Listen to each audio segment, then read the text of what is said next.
because nobody was making any suggestions, and there was a texter who said they wanted to hear it. Well, that's a good choice. They're just joking around, aren't they? About what? Wet leg. They're just joking around. I don't know. I sounded pretty serious. I think they're just kind of joking around. No, I think they... Serious about what, Gina? What's the deep meaning of that song? It doesn't have to have a deep meaning. It's just... What's the meaning? Well, yeah, I mean, coming from someone who prefers to remain seated all the day long on the chaise long sounds pretty nice to me. Why are they called wet leg? I looked it up. Oh. It's a sex thing. Quote, we basically chose it after hitting, there's a water emoji and a leg emoji on the emoji keyboard. Rianne told some reporter, we were playing a sort of game where we make band names out of different emoji combinations. Oh, that's good. And then we got to wet leg, and that just kind of stuck. I wonder what my last two emojis. Should we look and see what my last two, what my band name would be? Let's see. Wet leg, the Isle of Wight is where they're from. Oh, because it was my sister Kelly's birthday yesterday, so I sent like happy birthday, celebration-y confetti emoji and a heart to her. Those are my last two. I don't understand this. Are wet legs an industry plant? There's a variety of opinions, and the band itself has even cheekily chimed in, but for the time being, wet leg are tethered to the term industry plant. I have no idea. Because women can't be successful unless they're an industry plant. Internet? Maybe. God, I hate the internet. No, I mean, they say it. They say it. They say, yeah, okay. We are tethered to the term industry plant. They were accused of it, and they went, okay, whatever. Who writes their songs? They do. They do? Yeah. Like other bands? Yes. Again, if they're women and unusual and creative, surely somebody else. These are just surely. basic questions that people ask. Yeah. Wet Leg was recorded April 2021 before the band had even played live, with Speedy Wonderground's Dan Carey acting as their producer. It's charming. It's charming. But I like it. But that thing you just read, though, if they'd never played before, that's kind of a curious. I don't think it's that unusual, really. People. Not too much anymore. Yeah, they hadn't played live anywhere. They were together and kind of messing around. I mean, look at all the TikTok artists that are breaking through that have never. I guess so. Yeah, that's true. And I hate the term viral, but they say it became a viral hit. Chaise Longue. Followed by the singles Wet Dream. Too Late Now. Oh, no! Oh, no. Angelica and Mom. Well, whoever suggested that, thank you. They're great. Because there wasn't a great on this day other than that. We could have done Dr. John. Could have done Bon Jovi. I like Dr. John, though. He's the night tripper, the wrong day, in the right time, the wrong place, and the wrong thing, and the what was it? The drummer for Dr. John or something? No, like Dr. that? John died on this day. Oh, on this day. Yeah. Oh, okay. And we could have done that. And Bon Jovi's original bass player died. No, he's a bass player nobody knows. He's a lesser bass player. Yeah. John Bon Jovi knows him. I bet even he goes, oh yeah, I forgot about him. I bet even he. We could have opened with some Slayer. I'm really glad we didn't open with any of that. That was a wonderful choice. What was the Slayer? It's Head Slayer. Head Slayer? Yeah. The Head Slayer. It's Mr. Slayer. It's Tom. He's the real Tom Slayer. Yeah. I think isn't the band, wasn't it formed by the Slayer brothers? Are the two of them? Tom and Randy. Yeah. Yeah. Yeah. As far as you know. I'm Randy Slayer. I'm Tom Slayer. Let's make a band. Randy's no longer with the band. He's fulfilling his dream of selling used cars. He's always wanted to do that. Would you like to know the names of the two members of Wet Leg? Sure. Rianne Teasdale and Hester Chambers. Hester, you don't hear a Hester very often. Well, they're from the Isle of Wight, so I think that's a common name. Hester Prynne ruined Hester for everybody. I have to bring back Hester. Somebody do that. Who's pregnant right now? You there. You, pregnant woman. Hester. You're naming the baby Hester. What if it's a boy? Doesn't matter. Going to be Hester. So we went to see Top Gun again yesterday. Well, by we, I mean some of us have seen it already, and this was our second viewing, and some of us, it was our first viewing. But speaking of pregnant women, there was the Avatar preview. Mm-hmm. Avatar 2? There's pregnant avatars in there. Avatar 2, there's something in the water, or whatever it's called. I don't know. There's pregnant avatars, well, so what? No, they highlight them like there's blue pregnant people. They got to reproduce. Yeah. I mean, if you think about a trailer, they're specifically picking every image. They want you to know. I'm saying there's going to be a baby subplot in the that's water birth. It's Avatar water. This is already more than I want to know. It's Avatar 2. There's something in the water. This is already. Isn't that what they say about places? Yeah. Oh, there's something in the water up there. There must be. All those pregnant avatars. Must be something in the water. That's all. I don't want to know any more about it. Please. And if you're wondering if Top Gun is as good upon second viewing, I can confirm. Was it IMAXed? Yes. We went up to Centerville to watch. Did you pick up on some important plot points that you hadn't gotten in the first one? There are no important plot points. Okay, so how is it better? It's just cool. I don't know if I can take Miles Teller that big. Yeah. He's pretty big. Yeah. With a mustache. But I have not seen a movie in a theater for almost 3 years, and now I've seen the same movie twice in a week. Miles Teller is the least interesting part, and he's the star of The Offer. Everyone around him is interesting. Is he supposed to be George Lucas? What is The Offer? Oh, that. Or no, not George Lucas. He's Ruddy. Alan Ruddy. Hey, they're Ruddy. Yeah, it's the making of the Godfather show, and he's the producer, and he is the least interesting. Who plays Francis Ford Coppola? I can't remember his name. But you'd recognize him. Does he look sort of like him? Yes, okay. He's like a frumpy, sloppy, fat Coppola. Yeah. There's hold on, let's see. He's I should know his name. He's in things. Dan Fogler. Dan Fogler. I'd have to see. He looks tired all the time. Like bags under his eyes, like Francis Ford Coppola. He's got the beard, Yeah. Does he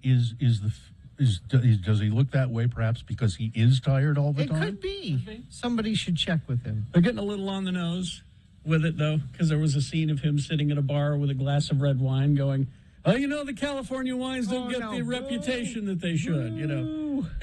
This is wonderful. No. I'm like, okay, a little. I want to put my name on that. A little much there.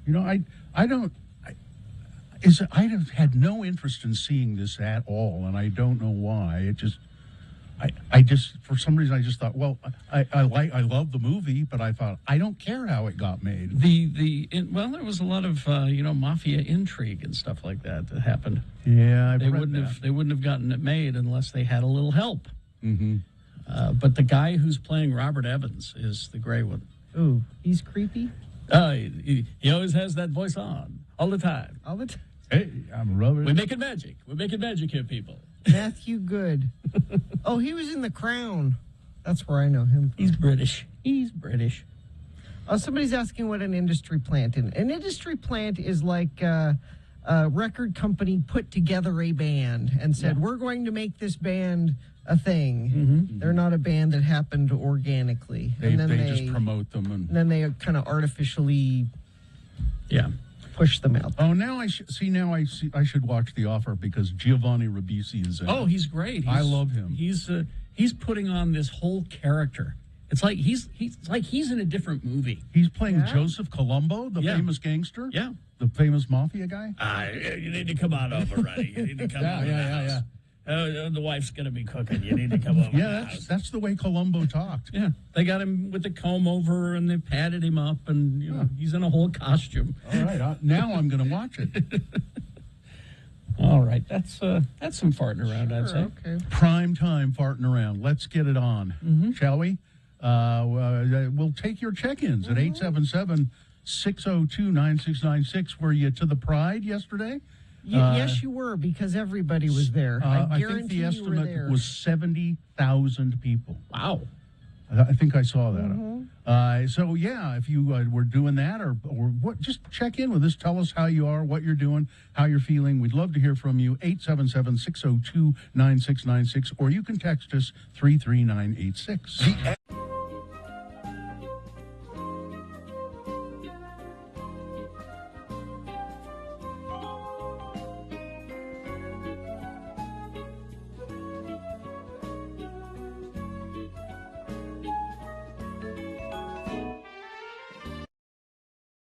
I find this on my desk when I come in this morning. This leaves a bad taste in my mouth as well.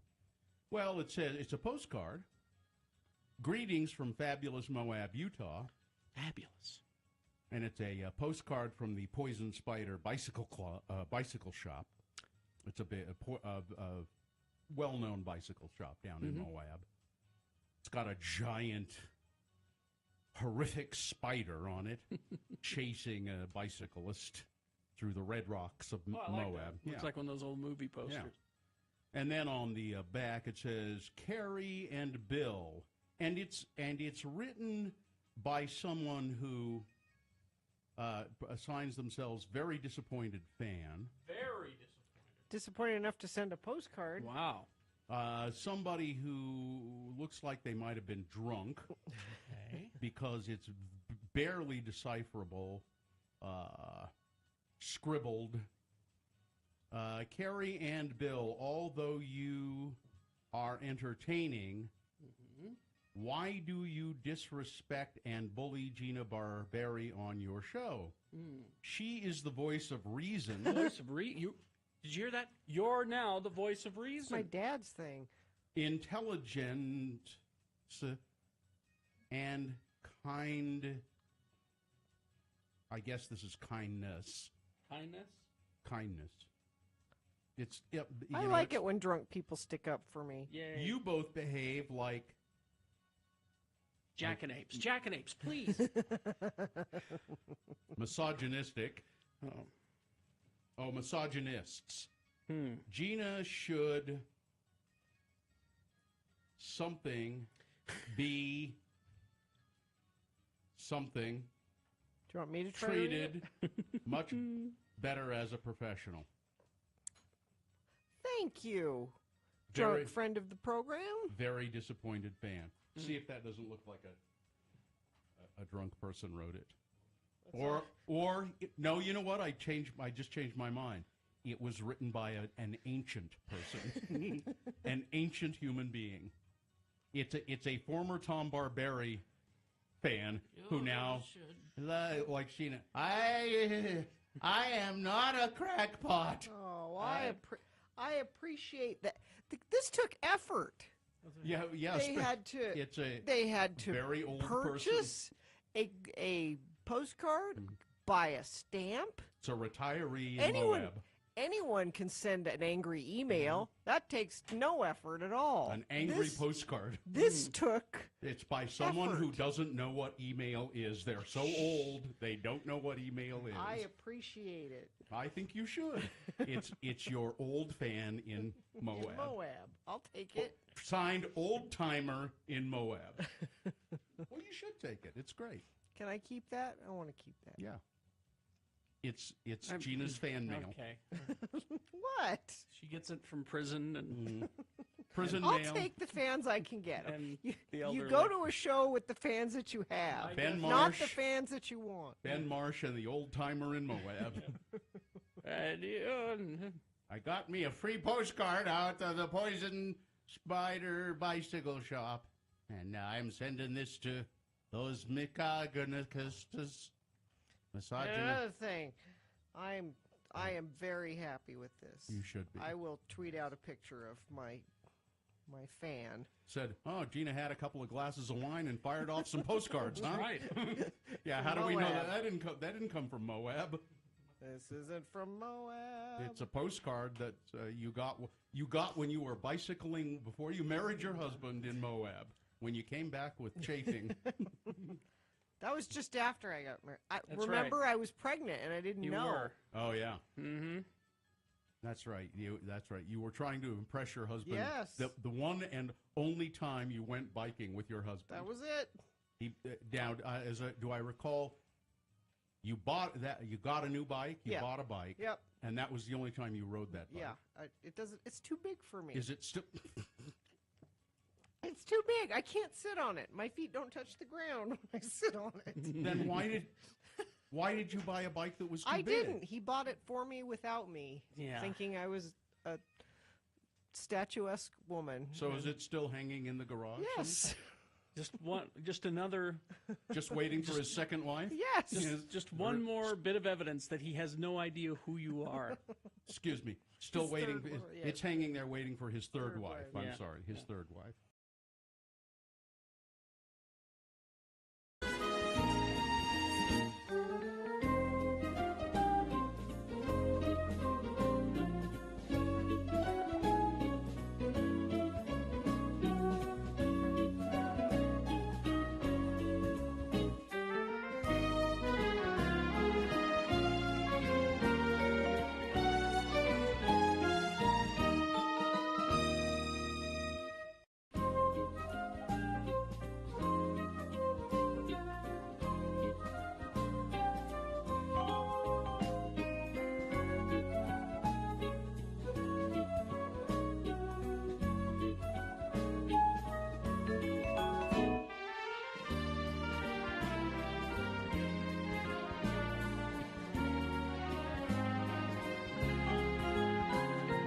Or 6:21. Let's get this over with. I see that Adam is on the line, hanging on there to check in. So we'll get to you in a second, Adam.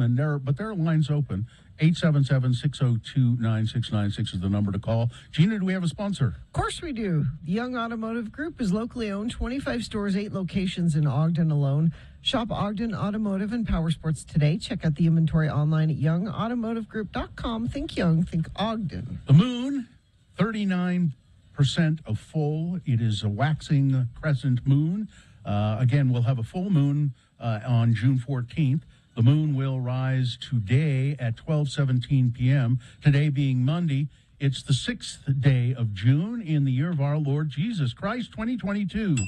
And when surveyed, 9 out of 10 street corner panhandlers say that Radio from Hell is their preferred morning show. It's true. Radio from Hell with the lords of morning radio, Terry Jackson, Bill Allred, and Gina Barberi. Katie, for short, is our producer. And we have Miriam and Cameron Diaz helping out as well. If you can't call to check in, you can 33986 text us if you'd like. Let's begin with Adam. Hi, Adam. Morning. Thanks for letting me listen. Geek Show says hey. And Gina? Yes. Stay seated.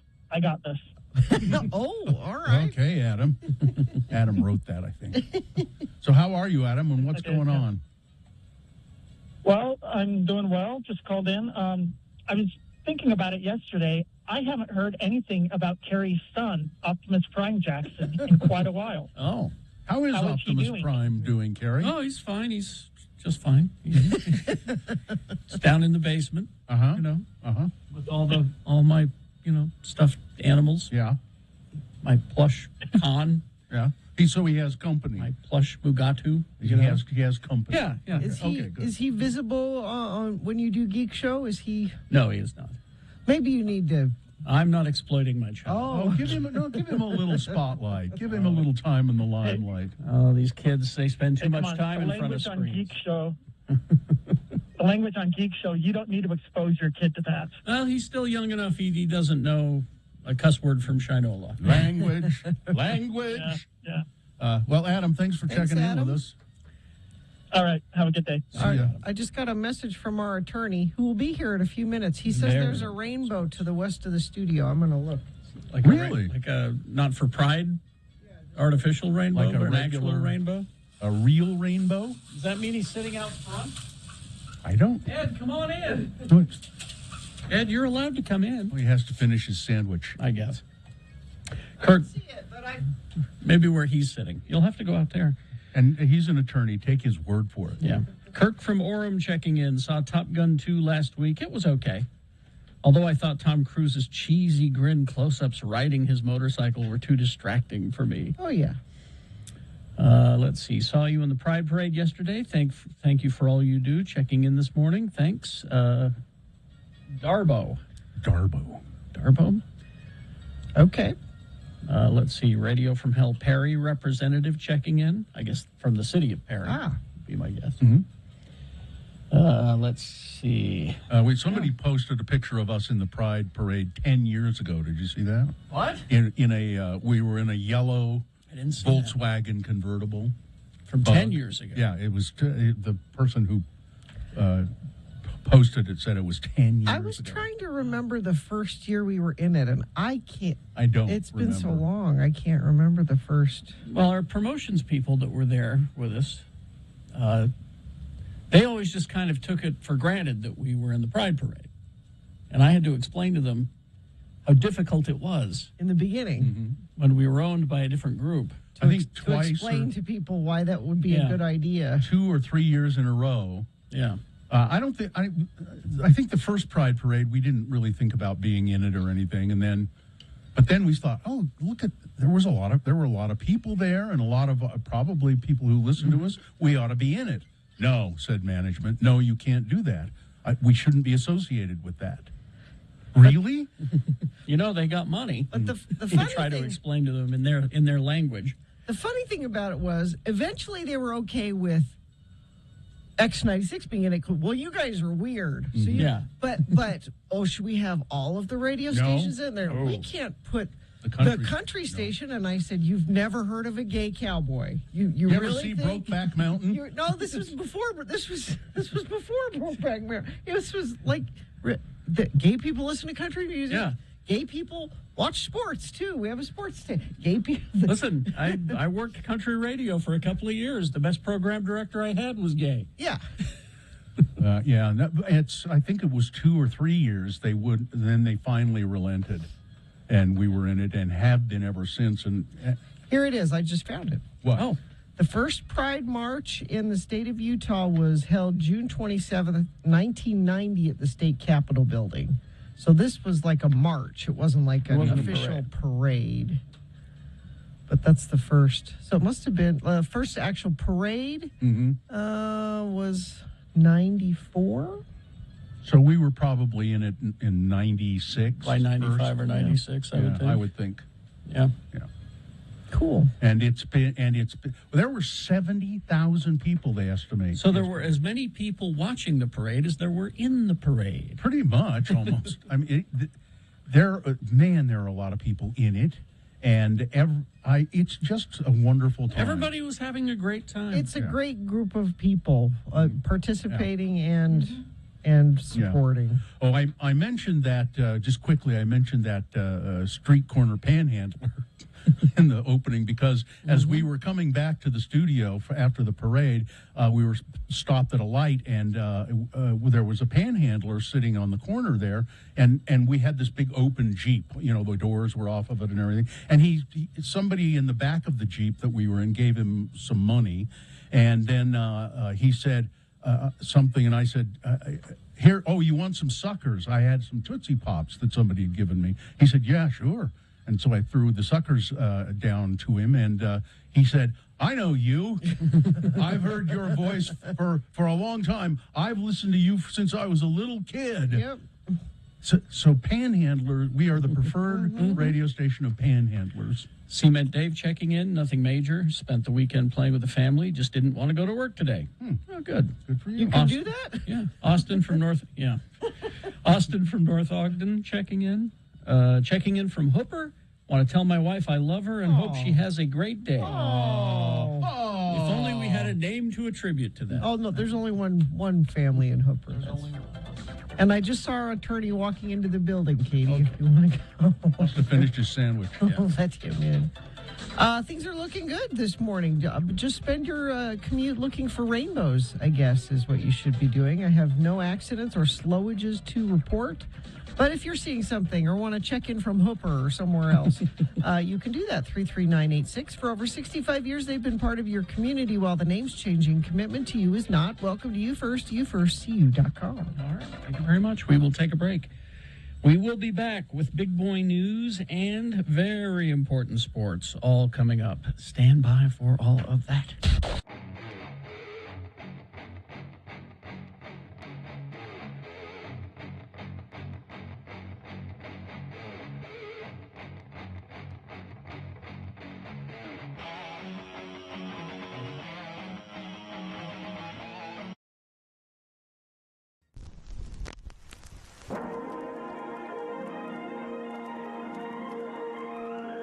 It's often said that people of Utah speak a language all their own. It's a language that's often confusing and even incomprehensible to newcomers here in the Beehive State. So, Radio from Hell presents a handy guide to help everyone understand how the natives speak. It's the Utah word of the day, and today's word is... Moan. M-O-A-N, moan. How is this Utah word used? Well, let's find out by looking into our two Utah simples as they converse, one with the other. Listen carefully for the word of the day, moan. Say there, LeGrand. I gotta say, I am impressed with you. What? I don't know whatever you mean, LeVar. I don't think you've ever paid me one compliment in our lives. I mean, I thought you was pretty sure that you had me figured out and that there was nothing I could do, or would do for that matter, that would ever impress you. I was resigned to the cold, hard fact that I was, in your eyes, unimpressive.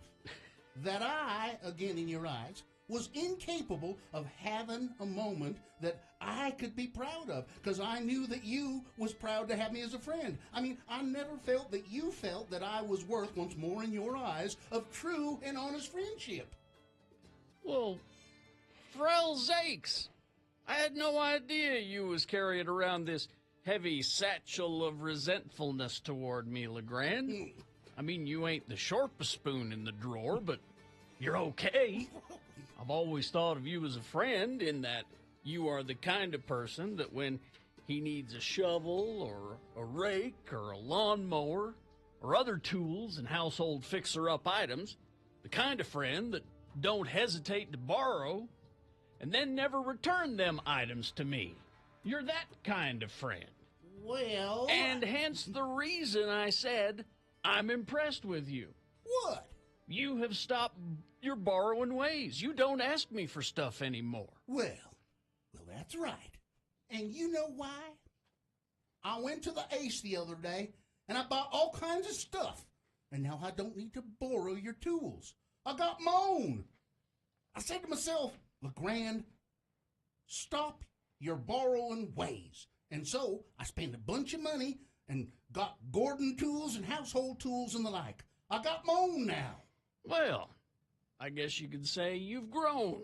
Yep, got my own. Except for a lawnmower. They're expensive. Can I borrow your lawnmower? Join us again some other time as we examine how the Utah natives speak with the Utah word of the day.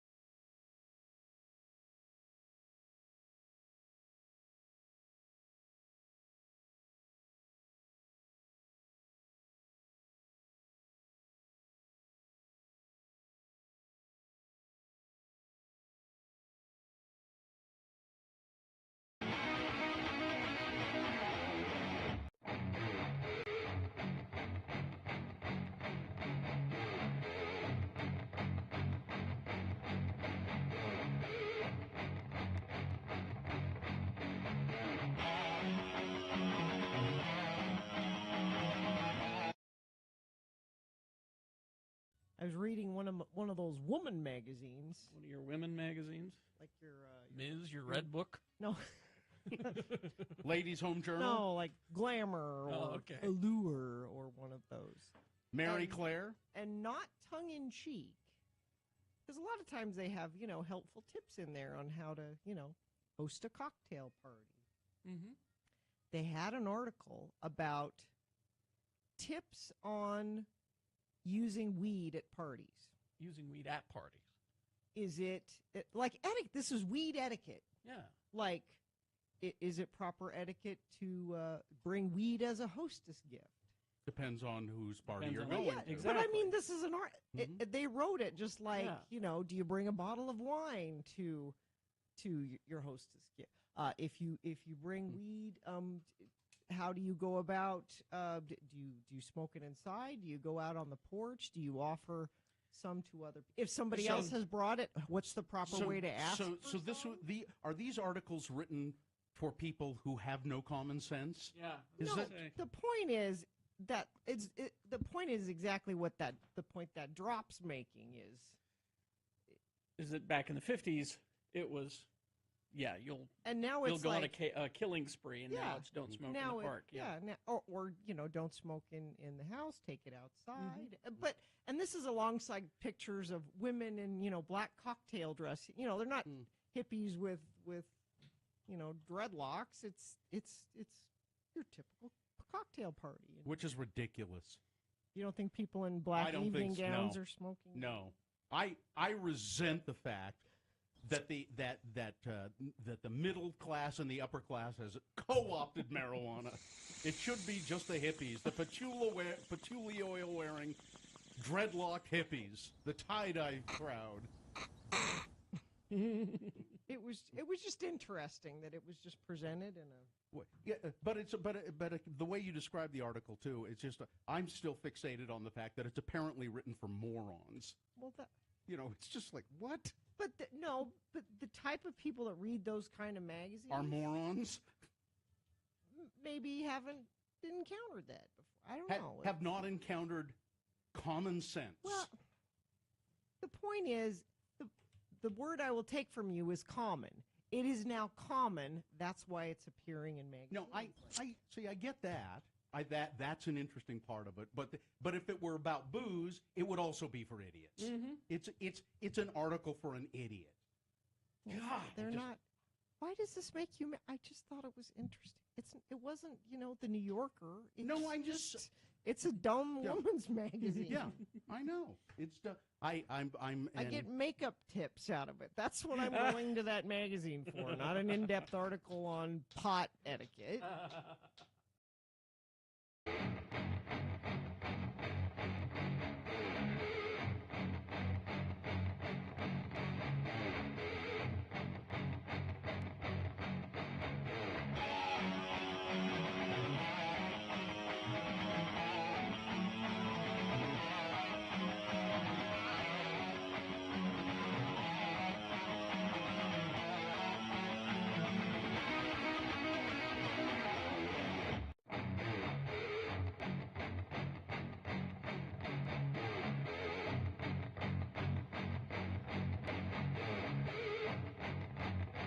Window right now. Very important sports coming up directly afterward. News brought to you by Electricians, plumbers, and HVAC workers. X3 Tradesman is now hiring. Work for the leading tradesman employment staffing agency, X3 Tradesman. Go to x3tradesman.com. That's x3tradesman.com. I don't care about this story in the slightest, but there's one reason I'm going to do it. It's about a golfer getting married and dancing to a live performance with his new bride, a live performance by Ludacris at their wedding. That's romantic. Now I'm not going to say anything more about it. I'm only doing it because I love saying this guy's name. Brooks Koepka is the golfer. Brooks Koepka. Oh, congratulations. I'm moving on now. Oh, here, before you move on, Bill, before this gets lost, we just got a text from the Lantern House in Ogden. says, not only are you the preferred station of panhandlers, you're the only station amongst the homeless, mostly because you guys got moxie, you got gusto, you got panache. Well, let's face it, Carrie would look snazzy in a pair of parachute pants, I guess. I like you kids. You got moxie. You're tough. Peter Gabriel is going to release his first album in 20 years this year. Excellent. And he's going on tour in 2023, according to his drummer. The news comes after Gabriel told NME, it's a music publication, last month that he's got a lot of songs I'm trying to get finished, and I'm hoping to have something out by the end of the year. Back in 2020, Peter Gabriel spoke of progress on new music. He said, I'm excited by what's being cooked at the moment. I have been slowed down quite a bit by the lockdown. We've not been able to have Dickie, my engineer, come in, but I've had enough songs that I feel like I'm going to make a record I'm proud of. Well, 70,000 people estimated attended the Pride parade and festival yesterday. It was a wonderful event with just full of people who were terrific. And there were the protesters, of course. They seem to get their numbers seem to get smaller. I thought there were like every 5 year. of them. Yeah, there weren't very many. Yeah, there were just a handful. And it's the one my son calls him Bullhorn guy. Yeah. Who just yells things at calling God is gonna. Yeah, he was calling us chicken hawks. I don't know what that is. Yeah, I don't know why you meant to do that. But, the Pride event, and yet we still have to put up with this kind of nonsense. LGBTQ advocates on Friday decried a letter recently sent by a Republican state lawmaker to school principals across the state of Utah, providing guidance on the treatment of transgender students. On the first day of Pride Month, as many of our community began celebrations of our lives and families, Representative Kira Birkland sent a letter to all of Utah school principals in which she purported to provide guidance and sound science to school principals on the treatment of transgender youth, said Troy Williams, who's the executive director of Equality Utah. Birkland sent the letter on the official House of Representatives letterhead. And that Williams said, that creates the illusion that she was providing the state's official guidance to schools. Well, she was not. She knew what she was doing. As an individual member of the House of Representatives, Representative Birkland does not have unilateral authority to provide official guidance to schools. In the letter, Birkland expresses concern about what she calls the transgender phenomenon. It's a phenomenon. Where an increasing number of children are seeking to be identified as something other than their biological sex. The representative also included a pamphlet titled Navigating the Transgender Landscape School Resource Guide, which she encouraged principals to distribute to all staff members. The House spokesman said leaders learned about the letter only Friday and researched state law regarding the use of the letterhead. There are no rules against it, apparently. This is a pamphlet that purports to have science behind it to tell you how to deal with these transgender kids that are coming. When it comes to science, we align ourselves with the official position taken by the American Medical Association, said Troy Williams, by the American Psychiatric and Psychological Association, by the American Academy of Pediatrics. But this pamphlet does not do that. It purports to have science behind it, but...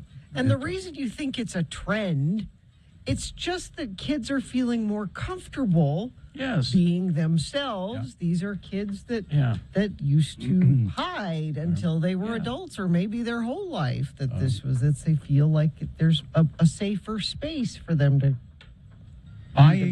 Eyeing Mike Lee's U.S. Senate seat, Republicans Becky Edwards and Allie Isom faced each other in the last debate ahead of Utah's June 28th primary election on Thursday night.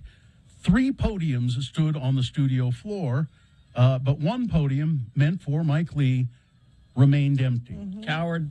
I maintain that Mike Lee is an empty podium. So he might have been there. It might have been him. I don't know. But he decided he was not going to debate them. Let's see. Now, I'm having a little trouble with my news gathering thing here, so let me Burger King declares it's time to be proud with a new Pride Whopper. Burger King Austria. Celebrating Pride Month with special burgers, the company unveiled their Pride Whopper this week, which consists of 2 identical buns. The special item was...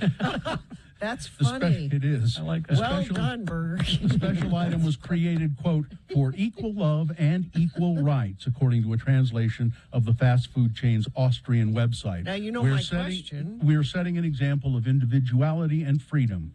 What? Well, is it 2 top buns or 2 bottom buns? I think that's up to you. I think so. It's however you want to have it. I think you know. Have it your way. Have it your way. Well, listen, I have a file that's called Murder and Mayhem, you know. Yeah. And it's full today. Philadelphia. A night of revelry on Philadelphia's South Street turned chaotic as multiple gunmen opened fire in the crowd, leaving 3 people dead, 11 others wounded. When the sound of gunfire faded Saturday evening, the popular entertainment district was littered with shell casings. There were hundreds of people just enjoying South Street as they do on the weekends, and somebody or some buddies started shooting into the crowd. And then this, South Carolina, a graduation party. 1 person dead, 7 others wounded after a shooting at the party in Clarendon County, South Carolina. At least 60 to 70 rounds of ammo were fired after 2 cars approached the lawn party, with one of them driving onto the lawn where about 150 people were gathered. The victims included a 12-year-old and a 14-year-old, 2 15-year-olds, a 17-year-old. I mean, it is unclear if the shots were being fired at a specific person or just random shooting into a crowd. And then this. 3 people killed, 2 injured in Chattanooga, Tennessee over the weekend. Gunshots rang out at Chattanooga, Tennessee, with some victims struck by bullets, others hit by fleeing vehicles. Police responded to reports of a shooting at a nightclub just before 2:45 in the morning. In all, 14 victims were shot. 3 others were hit by vehicles in a chaotic scene.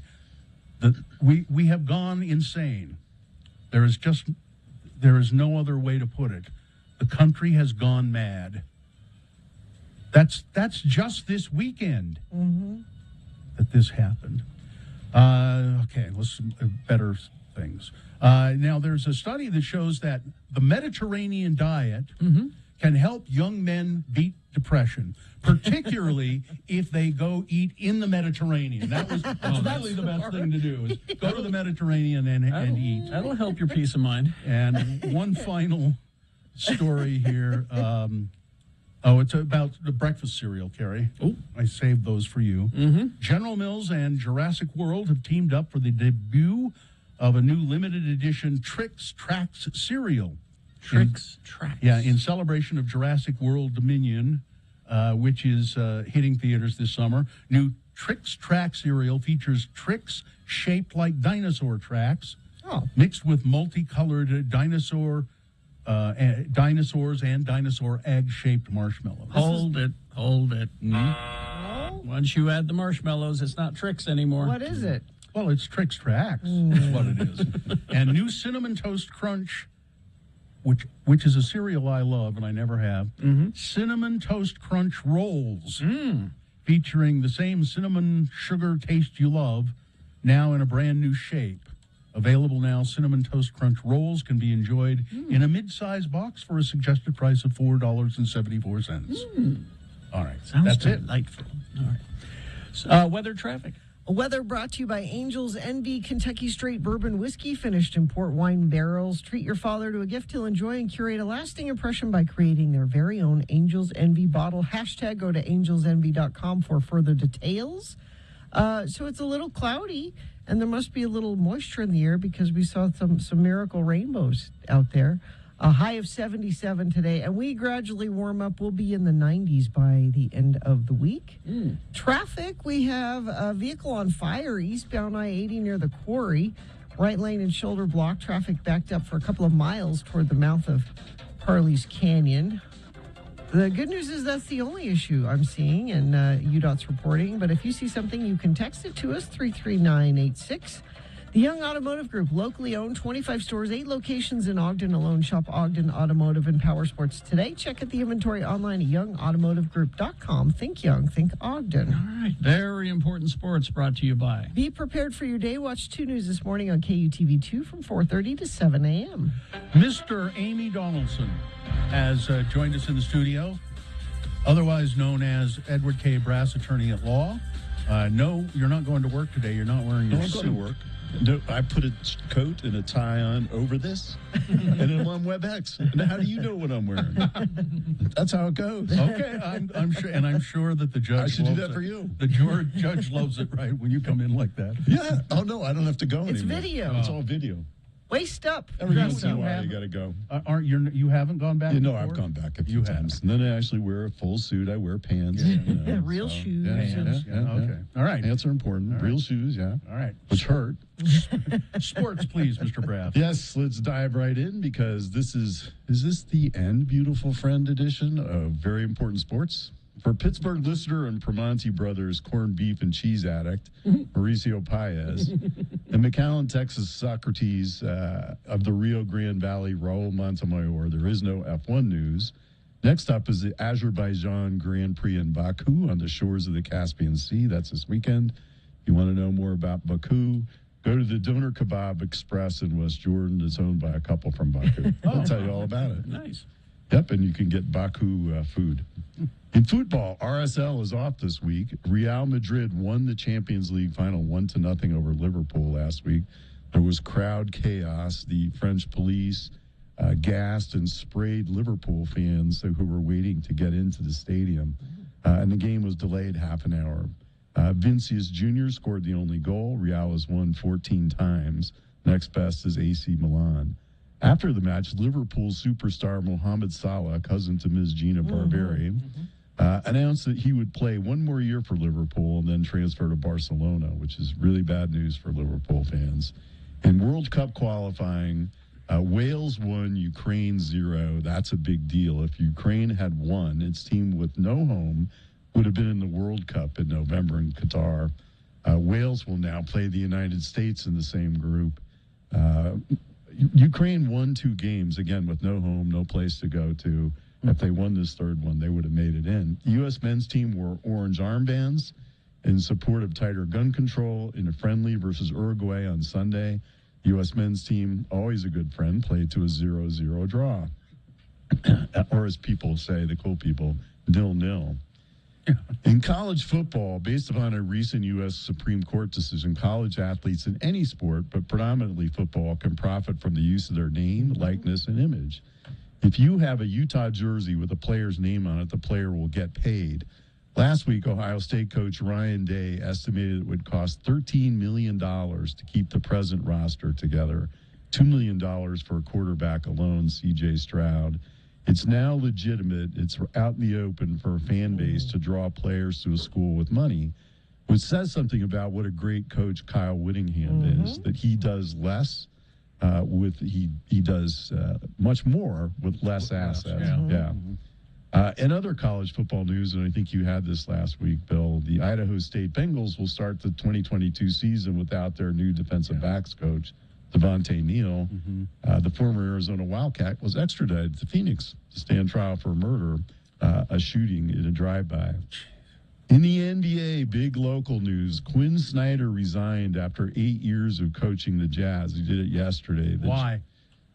I'll tell you what I think. The Jazz claimed that they offered him an extension of 2 years. He had left on his contract an extension to that. Pundits say he would be an option for any team with a coaching vacancy. That's what it is. I think he's had his run here. They're not going to give him the resources that he needs to build a championship team. He's decided he's going to go someplace else. He'll make a lot more money in a big city somewhere. He's the Jazz's second greatest coach of all time. His record's 372 and 264.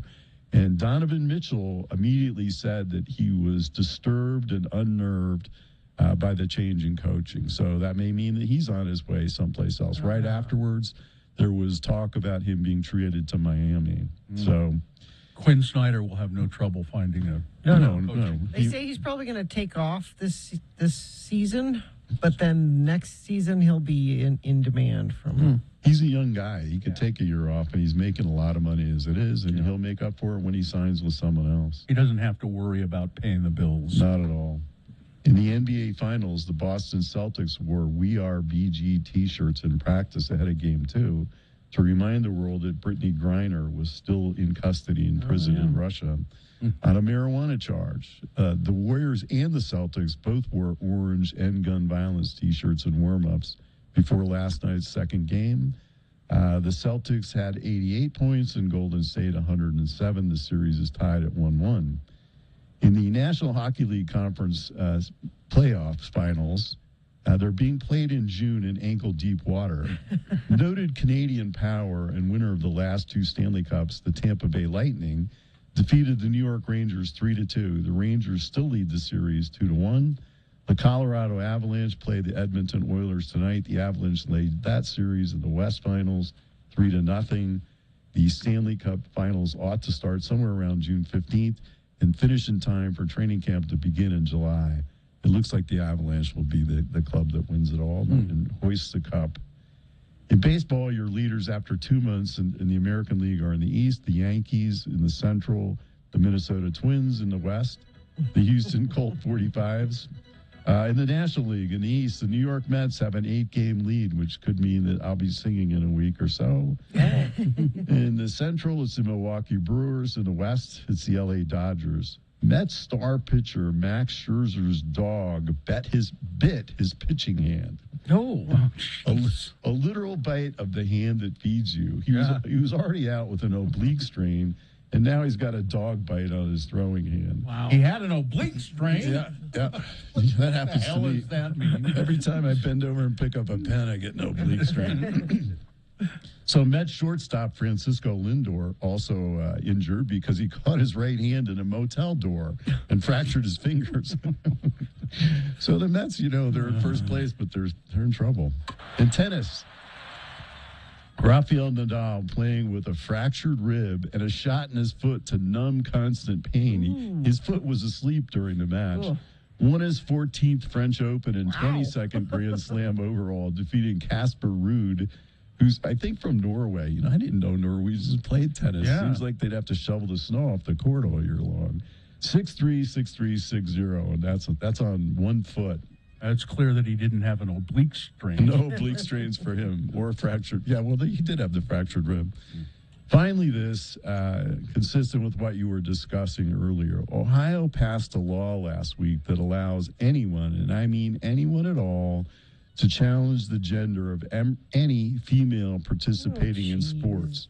It applies beginning at 10 years old up to high school. And when any disgruntled person or lunatic makes this challenge, this is what happens. The child first has an external medical exam. Oh, man. Oh, it gets better. Then they have an internal medical exam. They have a chromosome test. They have a blood draw for the presence of testosterone. And there are zero consequences for the person making an unfounded challenge. This, folks, is child abuse. This is child sex abuse and should be prosecuted. It would be in most places. But guess what state has a very similar law? Here's a hint. It's one that claims to be all about the family. We have the same sort of law right here in Utah. Yeah. And so any loon can make these sorts of challenges and put a child through hell simply because there was one transgender person participating in sports in Ohio.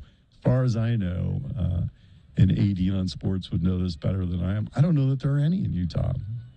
There are. Okay. And yet, This is the solution, that we torture people as a result of that. It's not. What's wrong with people? And that's your happy edition of Very Important Sports for Monday, June 6th. Oh, it's D-Day.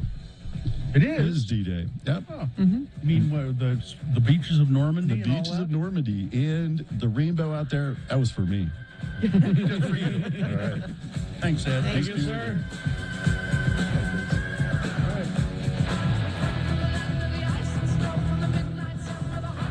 Traffic, please. There's one vehicle facing backwards, I-15 northbound crash approaching US 89 split in Farmington.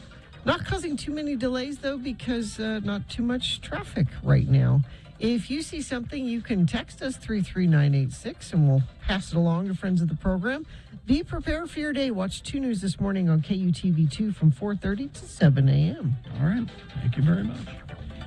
We will take a break. We will be back. We got Boner of the Day coming up. Stand by. Email of interest. All kinds of stuff happening. KXRK Provo.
Mass.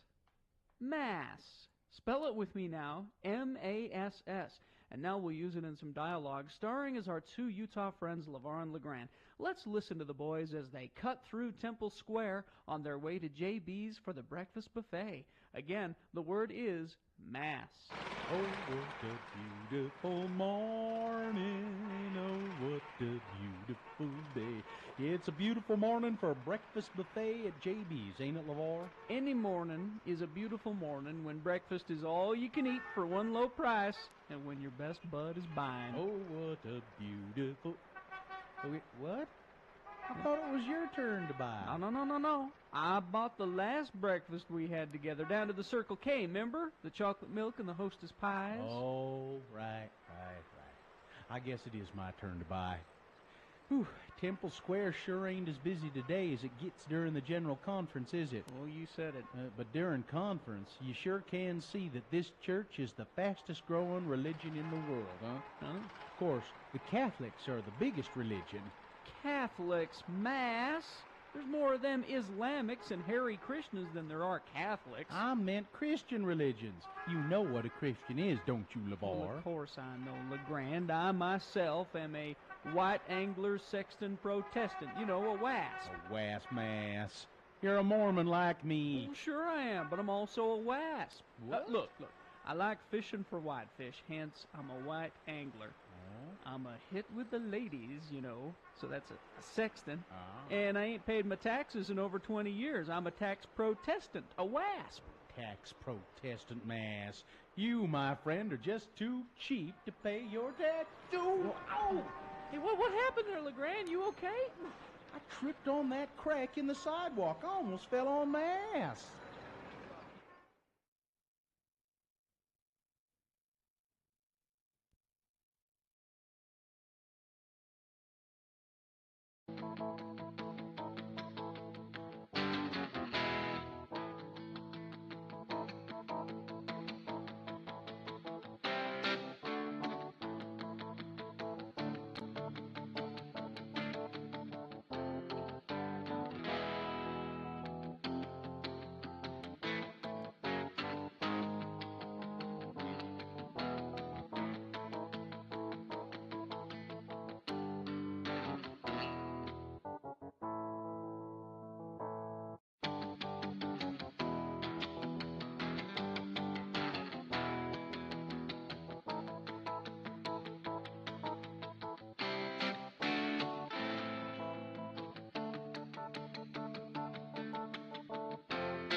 Okay, it's 7:05. You know, Father's Day, it says right here, is right around the corner. I just peeked. It's right I here. peeked around the corner a second ago. I saw Father's Day. X96 and Manscaped are here to ensure all the father figures in your life are looking their best this June. We've got Manscaped prize packages to give away all week. Here's how you win them. Go to manscaped.com. That's manscaped.com/X96. Use the code X96 for 20% off and free shipping. Now, that's just anybody can go do that. Anybody? But if you call right now, right, Katie, we have a prize package to give away. Oh. Okay. All right. So 877-602-9696. All right. Just a random caller. Yes. All right. Well, I have here, you know what? An email. Email of interest. This is a follow-up to another email of interest. It's the same author. It says, Bill, thank you so much for reading my email on the radio last week. We talked about roundabouts in Eagle Mountain. It was a delight to be an email of interest. I'm sorry for appearing creepy. I said it's kind of creepy that he knew when my birthday was and my wife's birthday. I'm sorry for appearing creepy. I just remember you had said that your wife's birthday was around Father's Day some years ago, around this same time of year. The other reason for this email, though, is that I think that the end of the world is tomorrow, or Monday, June 6th, 2022. Yeah. Okay. Oh. Thanking you being the first reason. I realize that the date will be 6/6/2022, and when you add up all of the twos in 2022, you get the third six. Oh. Math like that does not lie. I just wish I had realized sooner. My end-of-the-world party plans are too complex to put together this quickly. This also explains why the world did not end on 6/6/2006. The math was just wrong for that date. Makes sense. Thanks for all of the excellent radio that you and the team have created these many wonderful years. And if you argue that it hasn't been all excellent radio, I would say that I enjoyed the not-so-excellent radio as well. But I'm probably a cheap date. At least now you don't have to worry about the contract negotiations anymore because the world is over. Shrug. But in the unlikely chance that it does not end, I hope you all get what you want. I will miss my family most of all, but I will miss Radio from Hell second most of all. Thank you for your time. P.S. I don't really believe that the end of the world is tomorrow, but feel free to make me sound like I believe it if you think that'll be funnier. Sure. No, I don't. It's signed Brett. It's early in the day. Yeah. A lot can happen. It could be. And there are people who really swear by that kind of thing. Numerology. But it never happens. I mean, no. It never happens. No, it doesn't. Every prediction for the end of the world has been wrong. So far. But one day, one of them will be right. And they'll say, see? No, there will be no one left to say see. I always ask the follow-up question when somebody says the end of the world will be. And I say, okay, define end of the world. Yeah, what? What does that mean? Everything blows up? What? The end of life as we know it. What does that mean? Are we raptured? Is it the rapture? What does it mean? Well, I think I don't know. To me, the end of the world would mean just pretty much the complete breakdown of society, and people just die. They just start dying. Well, it's not the end of the world. Well, it's not the end of the planet. No, the planet will. The end of mankind. Yeah, and stop saying world. Say the end of. Yeah. The end of mankind. Mankind or civilization. Yeah, that sounds better. Let's say that. That sounds better. Yeah. More accurate. Sounds better. Yeah, I think it sounds better. It's more accurate, and I like accuracy for sure. The world's going to go on. Yeah. With or without us. You know, people, just to be sort of serious about it, there are people who say, the planet doesn't care about us at all. No. And it will continue when we're gone. Mm-hmm. It happened to the dinosaurs. Well, I wonder, because we are so good at hurting the planet now.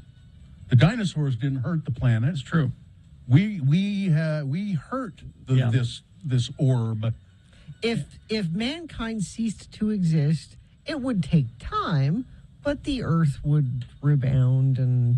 Mm-hmm. And I don't know. There's a big hole in the ozone, and maybe it would just become a wasteland of either a wasteland or covered with water completely. I think I saw that Kevin Costner movie. I think there would still be people alive. A ragtag group, Carrie? Yeah. Would it be a ragtag? I think there's just too many of us to wipe us all out, unless it was like a planetary event kind of thing. Like a pandemic? Like that? No. Even in a pandemic, there would still be some people alive somewhere. Yeah, people survived the plague and medieval. There were people who didn't get it, or they got it and got better.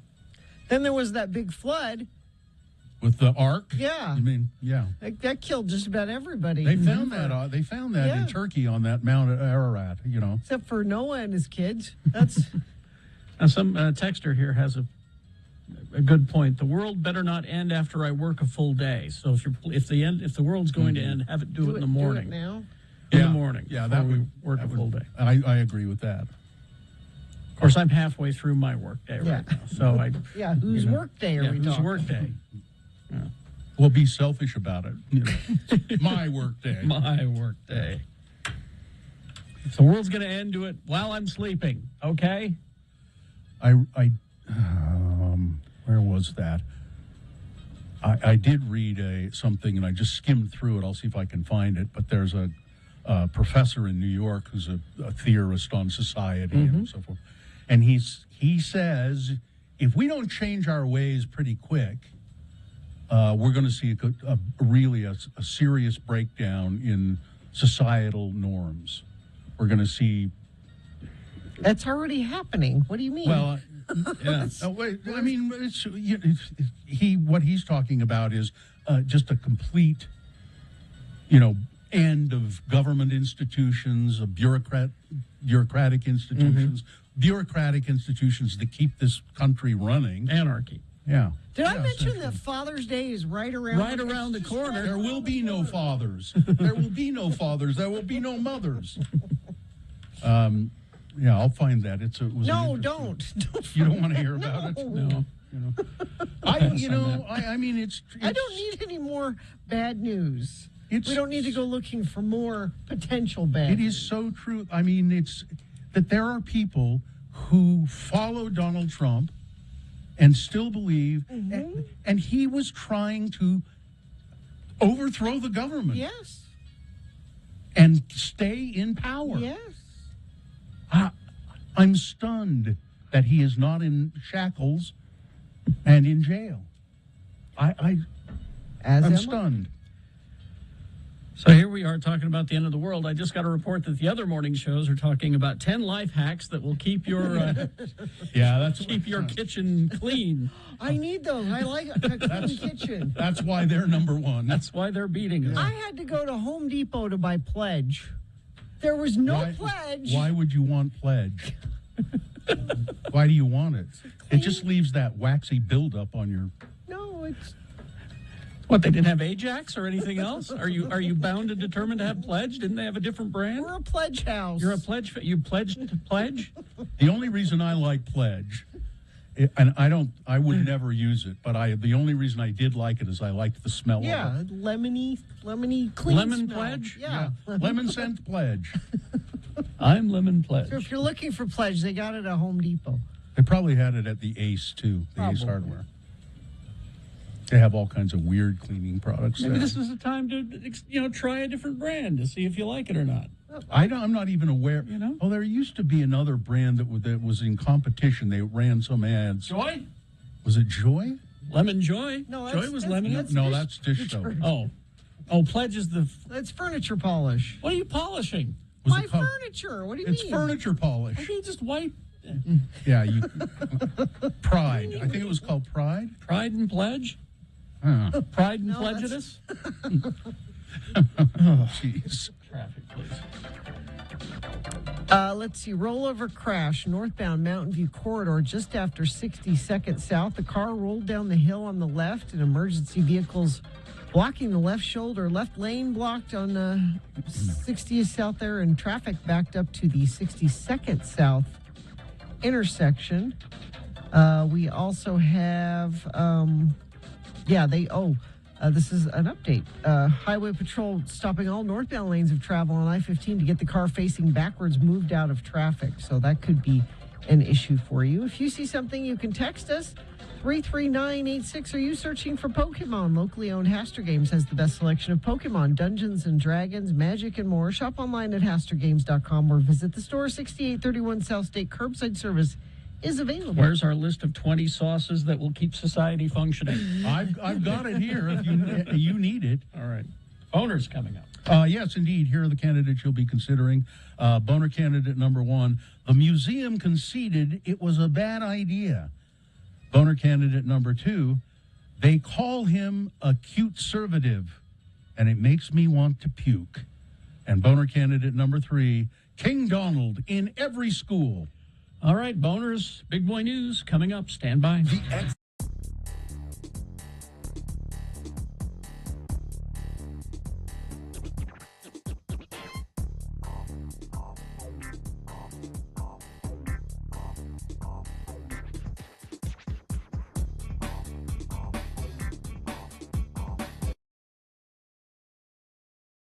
You know what they love more than a list? What's that? The dueling list. What do you mean a dueling list? Well, I was just gonna do here these 5 health food buzzwords that are misleading. Misleading buzzwords? Well, I have 7 reasons why hotel sex can be very exciting. Oh, dueling lists. It's Radio from Hell with another list. All right. Because people love a good list. X96. All right. If you think your list is so tough, Gina, you go first. Number 1, reasons why hotel sex can be very exciting. All right. Number 1, breaks the monotony. Nothing damages sex life more than monotony, and experts suggest trying something new whenever people feel their sex life lacks luster. Having sex in a hotel room can help couples overcome their boredom of a regular sex life. Oh, yeah? Number 1, health food buzzword that's misleading. Okay. Lightly sweetened. Light is not an industry-regulated term, so any amount of sugar can be deemed light. One place you can spot this term is on cereal boxes. Lightly sweetened indeed. Lightly sweetened cereal with blueberries, 13 grams of sugar. It's a lie and it's misleading. Gina?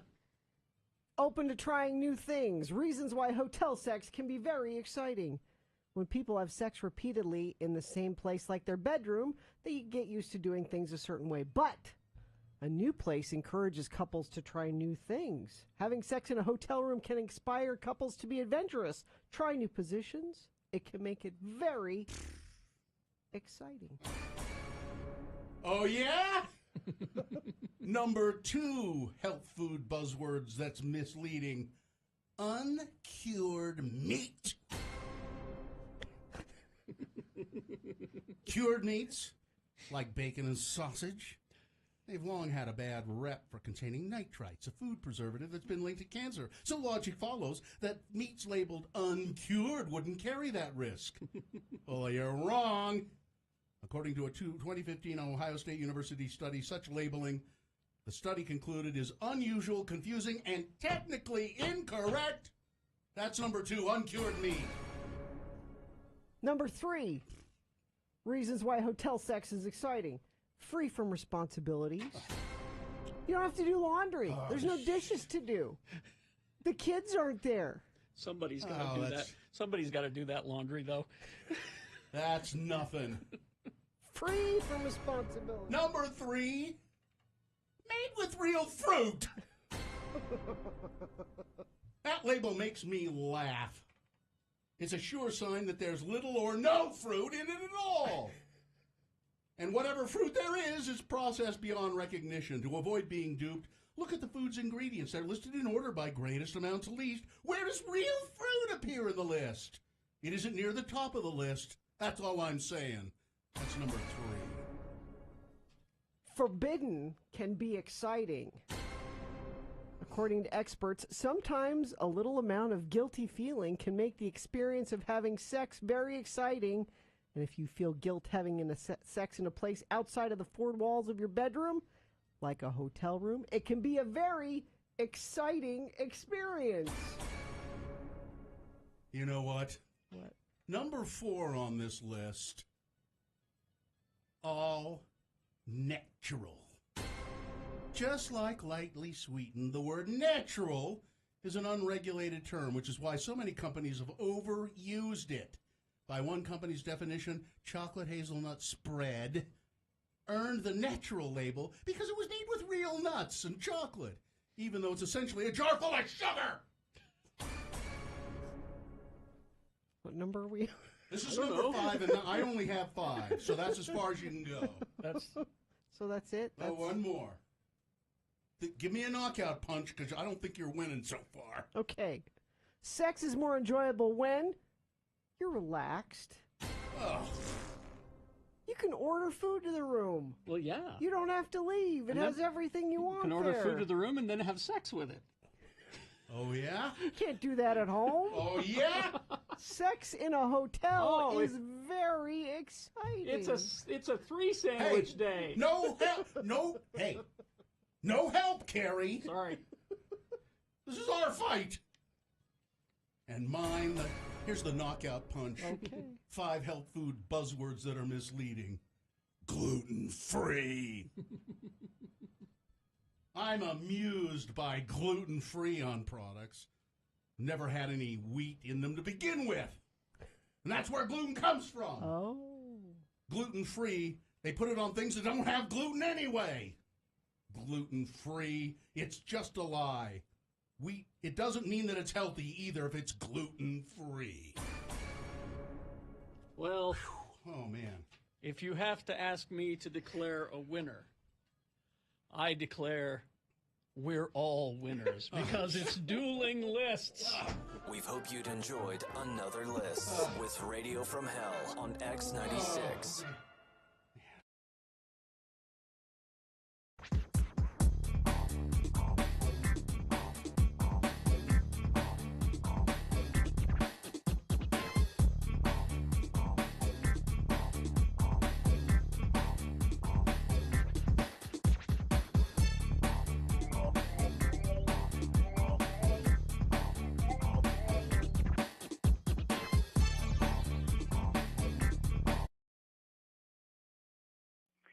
Sitting here in my room with Dean Cardinal, Worldwide Trekking, and a man who's become a good friend, Geljan Sherpa, and we're sitting here talking to you on a cell phone, essentially, which is amazing to me that you can do this where we are. Let me try to describe this. We are actually in a really remote part of the world. You can helicopter in here, but it's horribly expensive, and people don't do it much. People walk to get to these places, and they walk for days and days. There are people who live way up in the Khumbu, and they come down here kind of the Namche Bazaar is, would you say it's a halfway point between here and Lukla? Yeah, and it's a trading spot between, the valley and Tibet, and a place where people come together for the Saturday market to trade goods, to buy goods, and everything else. And so people walk for a long time to get to these places, and people walk. They'll walk from very remote places up by Everest, and they'll come down here to trade, as Dean said. But what's really unusual is that people have cell phones everywhere. It's just stunning in its incongruity. It's just incredible. You'll be walking. I'll be puffing my way up a trail, and some Sherpa kid will be, carrying a big heavy load of stuff and talking on a cell phone. It's just an amazing thing to see. I should describe a little bit. I don't think I described very well. Coming into Namche Bazaar, there are these giant prayer wheels in houses. I'd forgotten about this, and I asked our friend here, Geljan, what those were, and he said the river used to run under those prayer wheels and turn the prayer wheels, but the river has been kind of diverted. I don't know why, but it turn the prayer wheels anymore. So yeah, so it's just such a world of contrast here, and you'll see all of these Sherpa kids wearing, kind of American, westernized looking clothes and talking on cell phones. But then they're also very into their culture. And I just want you to tell people really quickly, Geljan, what you call your son. What's your nickname for your son? My son's nickname is Chicken Head. Chicken Head. Geljan. You see, Geljan is like fathers everywhere. His son, Pasang, right? Pasang has a kind of a weird hairdo with it kind of sticks up, and he's dyed it a kind of a red color, and so his father, being like fathers everywhere, doesn't like it, so he calls it Chicken Head. anyway, we'll have more from Namche Bazaar. I'm Bill Allred, heading for Tibet. Tibet? No, not Tibet.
Soundgarden, X96. It's 7:27, time for Boner of the Day. 3 news stories.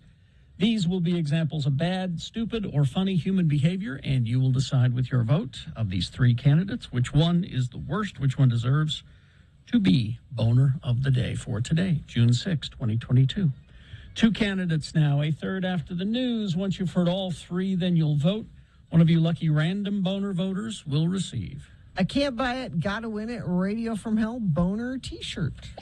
Boner candidate number 1, the museum conceded it was a bad idea. The Children's Museum of Indianapolis on Friday invited people to its upcoming Juneteenth Jamboree, promising live performances, a showcase of local artists and other activities. In the Facebook invitation, the staff did not mention a dish that the museum was selling, a food item, selling to mark the June 19th holiday. It was a Juneteenth watermelon salad. Oh, jeez. A couple of hours after the museum published the Facebook post, a black woman replied in the comments section with a photo of the salad sitting in the museum's food court. So, y'all decided, hey, let's celebrate by perpetuating offensive stereotypes. Y'all really thought this was a good idea? Not long after, the museum conceded it was a bad idea. A spokesman told the Washington Post in an email that the museum had apologized, permanently removed the salad from the food court menu, and recommitted to its decades-long effort toward diversity and inclusion. I mean, I like a watermelon salad. Just have it some other time. Boner candidate number 1. The museum conceded it was a bad idea. Here's boner candidate number 2. They call him a cute conservative, and it makes me want to puke. And there's one line in this story that will just tear you. Kyle Rittenhouse. Ooh, that's it. That's the one. All you need. No. No? Kyle Rittenhouse made an appearance at Turning Point USA's Young Women's Leadership Summit, bringing his dog on stage at the invitation of Benny Johnson, the organization's chief creative officer. Turning Point is a nonprofit outfit that promotes conservative values. Quote, I just want to introduce Kyle by saying this, Johnson said, kneeling to pet Rittenhouse's dog. I want to talk about the kind of man that you should be attracted to, or if you're a dog person. Men, your number one goal, is to protect your family and to stand strong in the face of opposition from culture and evil. And Kyle Rittenhouse is a man who does that. God bless Kyle Rittenhouse. Thank you guys for being strong women, Rittenhouse said. So Kyle, she's saying Kyle Rittenhouse was protecting his family by traveling from his home to Kenosha, Wisconsin, and shooting 2 people and wounding another. He was protecting his family with a gun he had just purchased. No. That's the GOP. They love this guy. These are the kind of people that they embrace. The event in Dallas was billed as a conference for cute conservatives and featured speakers like Candace Owens and Kayleigh McEnany. At the events, Owens was heard advising women to tap into the nurturing aspect of their personalities and let men lead and to appear more desirable to men. Oh, man. Rittenhouse was also lauded at another event hosted by Turning Point USA last December. He walked onto the stage to his own theme song. His own theme song? Yeah, Rittenhouse. He has his own theme song, I guess. I don't know what it is. Yeah. So there you go. They call him a cute conservative, and it makes me want to puke. Coming up in a moment, boner candidate number 3. It's misprinted. I put the wrong thing there. It says King Donald in every city. It should be King Donald in every school. All right. Boner candidate number 3 coming up after this Big Boy News and Opinioendo, brought to you by the Young Automotive Group, and I believe they provided our vehicle for the parade. Yes, they did. They did. A really cool Jeep. Yeah, their dealership up in Morgan. Yeah. They've got they got 8 locations in Ogden alone. Shop Ogden Automotive and Power Sports today. Check out the inventory online at youngautomotivegroup.com. Think young, think Ogden. I was wondering about what the process is like. That Jeep, it's big, and it had the roof taken off of it and all the doors taken off. And I was just wondering, what is that difficult to do? And where do you put it? Anyway, this is, I don't understand people sometimes. Well, most of the time.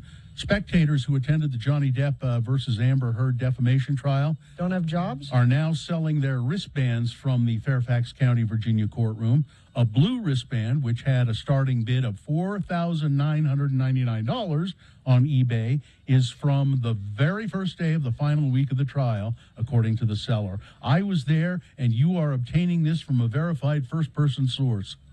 This is a piece of celebrity culture history, it says. The wristbands are not fancy or especially made in any way. They're just your typical paper wristbands you see at events.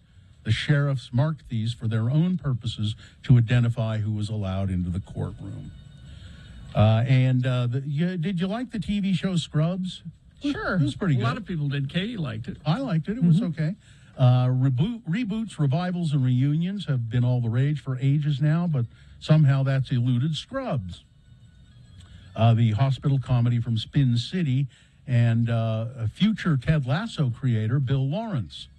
The closest they've come to that is a panel at this weekend's ATX TV Festival, which featured Bill Lawrence, and the main cast of Scrubs, Zach Braff and Donald Faison, and John C. McGinley among them. As it happens, that's where they revealed they would love to join the Reboot Revival reunion if they have time. Is it that if they have time, or is it them saying, we would like you to please somebody make this thing? I saw a TV commercial, and I don't know what it was for, but I realized it was Donald Faison and Zach Braff in the TV commercial. Anybody in the chat room or something know what it's for? Let me know. I don't know what they're advertising. I've seen it. Yeah, and it's annoying. I saw it, and it was annoying, but I don't remember what they. Is it a tax service? Might be. I don't know. Anyway, moving on. This is Salt Lake City Mayor Erin Mendenhall. She's the best. Mm-hmm. Yes. She announced Salt Lake City is going to host a gun buyback event next weekend, offering gift cards for people who wish to turn in their guns.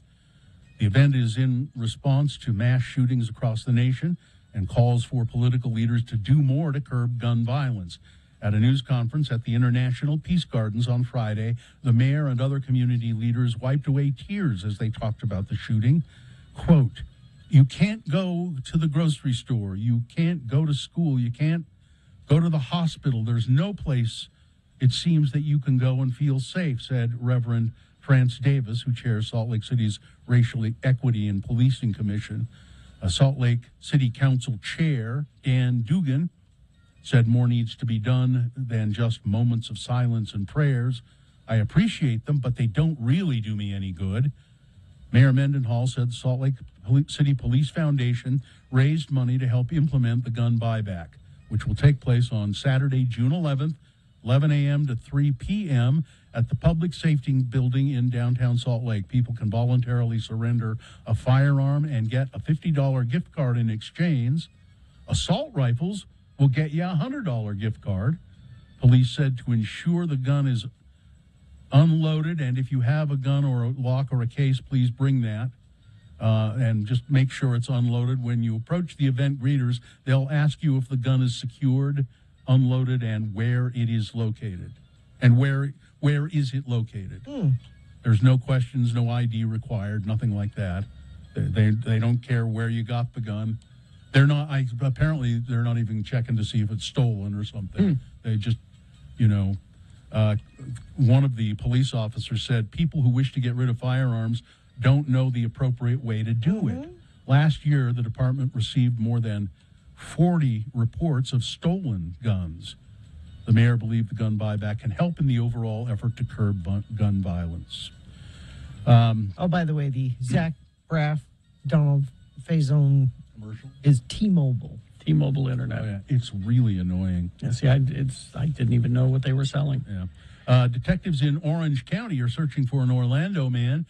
This is Florida, of course, accused of falling back into his old ways after serving an 8-year prison sentence for armed robbery, bank robbery. 59-year-old Timothy Jones got out of jail and immediately went to the Truist Bank on South Orange Blossom Trail and robbed it. He said, "Well, I just got out of jail. I don't have any money." Well, yeah. What's he supposed to do? Weather, traffic.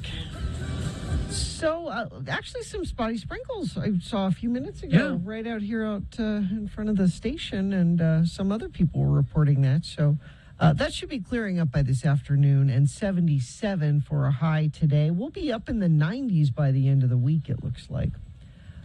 Traffic, let me refresh this, give you the most up-to-date information I can. That's my goal here with the Incomplete Sports. Thanks for looking out for us. Let's see. A crash I-15 northbound on the border of Centerville and Farmington. And let's see, crash southbound I-215 west at 7th North on-ramp in Salt Lake. It's off to the right shoulder. Crash eastbound I-80. This is out by Saltaire, milepost 110. That is on the left as well. And that is about it. Things seem to be moving pretty well. If you see something not moving well, animals in the road, free ladders, that kind of thing, you can text us 33986. Jiffy Lube Multicare. Get services on brakes, batteries, spark plugs, and more. It's a job for Jiffy. Visit jiffylubutah.com for discount services and locations. Someone asking a question about the gun buyback. What if I'm not a resident of Salt Lake City or Salt Lake County? It sounds like they're not asking. They don't care. Yeah, they're not asking for ID or anything. Here's boner candidate number 3.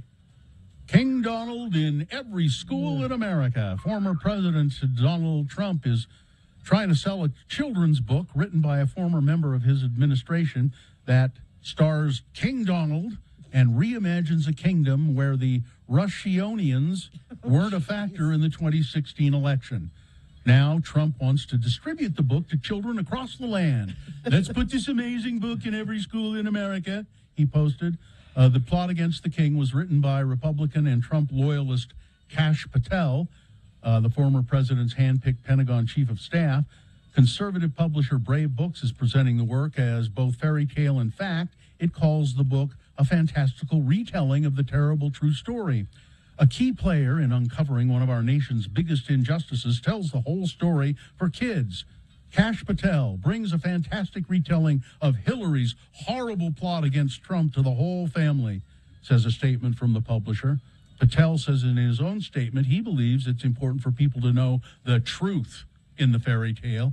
The book focuses on an evil plot by mean Hillary Clinton and her shifty knights to reveal that King Donald was working with the Russianians to cheat his way into the Oval Office. Patel himself appears in the book as a wizard who attempts to prove King Donald was wrongly accused. These are not serious people. This is just horse crap. Horse crap. These are not serious people. Why are you supporting them? Boner candidate number 3. King Donald in every school in the country. How can you with a straight face? I don't know. Try to tell me that I'm... I know. All right. Let's review the first 2 and vote. Yes, boner candidate number 1. The museum conceded it was a bad idea, to feature a watermelon salad for Juneteenth. Boner candidate number 2. Yeah, they call him a cute conservative, and it makes me want to puke. Kyle Rittenhouse, introduced as the ultimate catch for women at a right-wing event for cute conservatives. And boner candidate number 3, you just heard it. King Donald in every school in the land. Okay, here we go. This is boner of the day. You've got to decide of these 3 candidates which one is the worst, which one deserves to be boner of the day for today, June 6, 2022.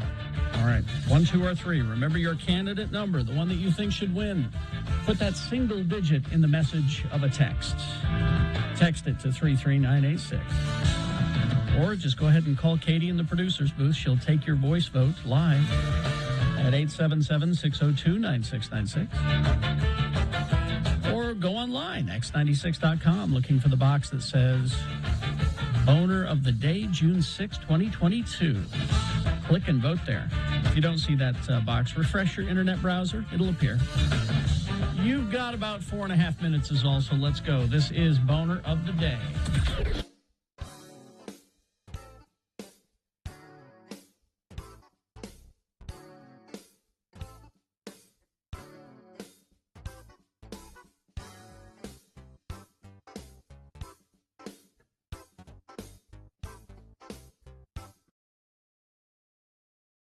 Okay, the shop sells, it's called how would you say that with all of those? Celebrities. Celebrities. Yeah, I drug you guys over here. You were just going to walk on by Celebrities Gallery featuring artwork by John Lennon, Miles Davis, Ronnie Wood, Tony Bennett, David Bowie, Picasso, and others. Picasso's best rock star of them all. By the way, it's featuring, what does it say? Artwork. It's featuring overpriced prints of artwork by... None of that's real? Well, it's real in the sense that it's, for instance, there are a bunch of John Lennon things in there, which Yoko Ono took the originals and had copies made of the originals and then put print numbers on them and selling them. Bitch. My point exactly. There was some. Something for you in there. Well, yeah, there was some artwork by David Bowie in there, and it looked like a which Yoko Ono took and copied and put numbers. But again, it's mass. So it's not cool. But it was David Bowie did a painting of Festus. I swear it was Festus. No. Well, I mean, he was all white and pale and alone. And alone. No, but so what if it's I mean, they only make so many of the prints, right? Or it's only cool if you can get the original. It's hard to say. There was yeah. I mean, it really is hard to say. You know, a lot of them say, it's number 475 out of a run of 1,000. But how many runs of 1,000 did they do? I mean, they may have stopped and then did another run. Yeah, that's how they can say a run of 1,000. I mean, it's okay stuff. I mean, I wouldn't buy it, but I mean, there was a really cool colored pencil John Belushi with in there. His shirt open and his gut hanging out. Shirt open. Yeah, that was a great thing, but it was easily $450. Probably, yeah. And there was one thing in there I really liked. They had Hawaiian shirts. Silk Hawaiian shirts, they were about $70-80 a shirt, but they're copies of shirts that celebrities have worn. Like there's one that shows a picture of Dustin Hoffman and John Lovitz standing together, and John Lovitz is wearing this Hawaiian shirt with pineapples on it, and you can buy that. You can buy that shirt. Yeah. I want to buy Dustin Hoffman's shirt. I don't want to buy John Lovett's shirt. Either way, they'll both have little black curly hairs inside of them, okay? And then here's the question I had, is that there was a whole bunch of drawings of the Rolling Stones, and right in the middle there was this big one of Don Knotts, and I'm wondering why they decided to put Don Knotts in the middle. That was not Don Knotts, that was Todd of Todd and Aaron. No, it was Jagger. Oh, is that who it was? Yeah. Sure look like Don Knotts. Oh, well, the older he gets, the closer they look. I mean, 1960s Don Knotts. Really? Yeah. By the way, Uncle Todd, I always thought you looked like Mick Jagger, not Don Knotts. That was the joke he was making. Yeah. Let's make it perfectly clear. Honest.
uh, 7:47. Time to award Boner of the Day.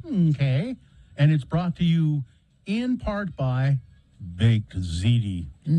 And get outfitted for Pride Month at Iconoclad with flags and apparel. Check out the new Iconoclad at 855 South State in Salt Lake for Utah's most awarded new secondhand and festival shopping, and the original boutique, 4th East, 3rd South. Keep SLC weird. I like that place. Mm-hmm. So we had Boner candidate number one. The museum conceded it was a bad idea to serve a watermelon salad on Juneteenth.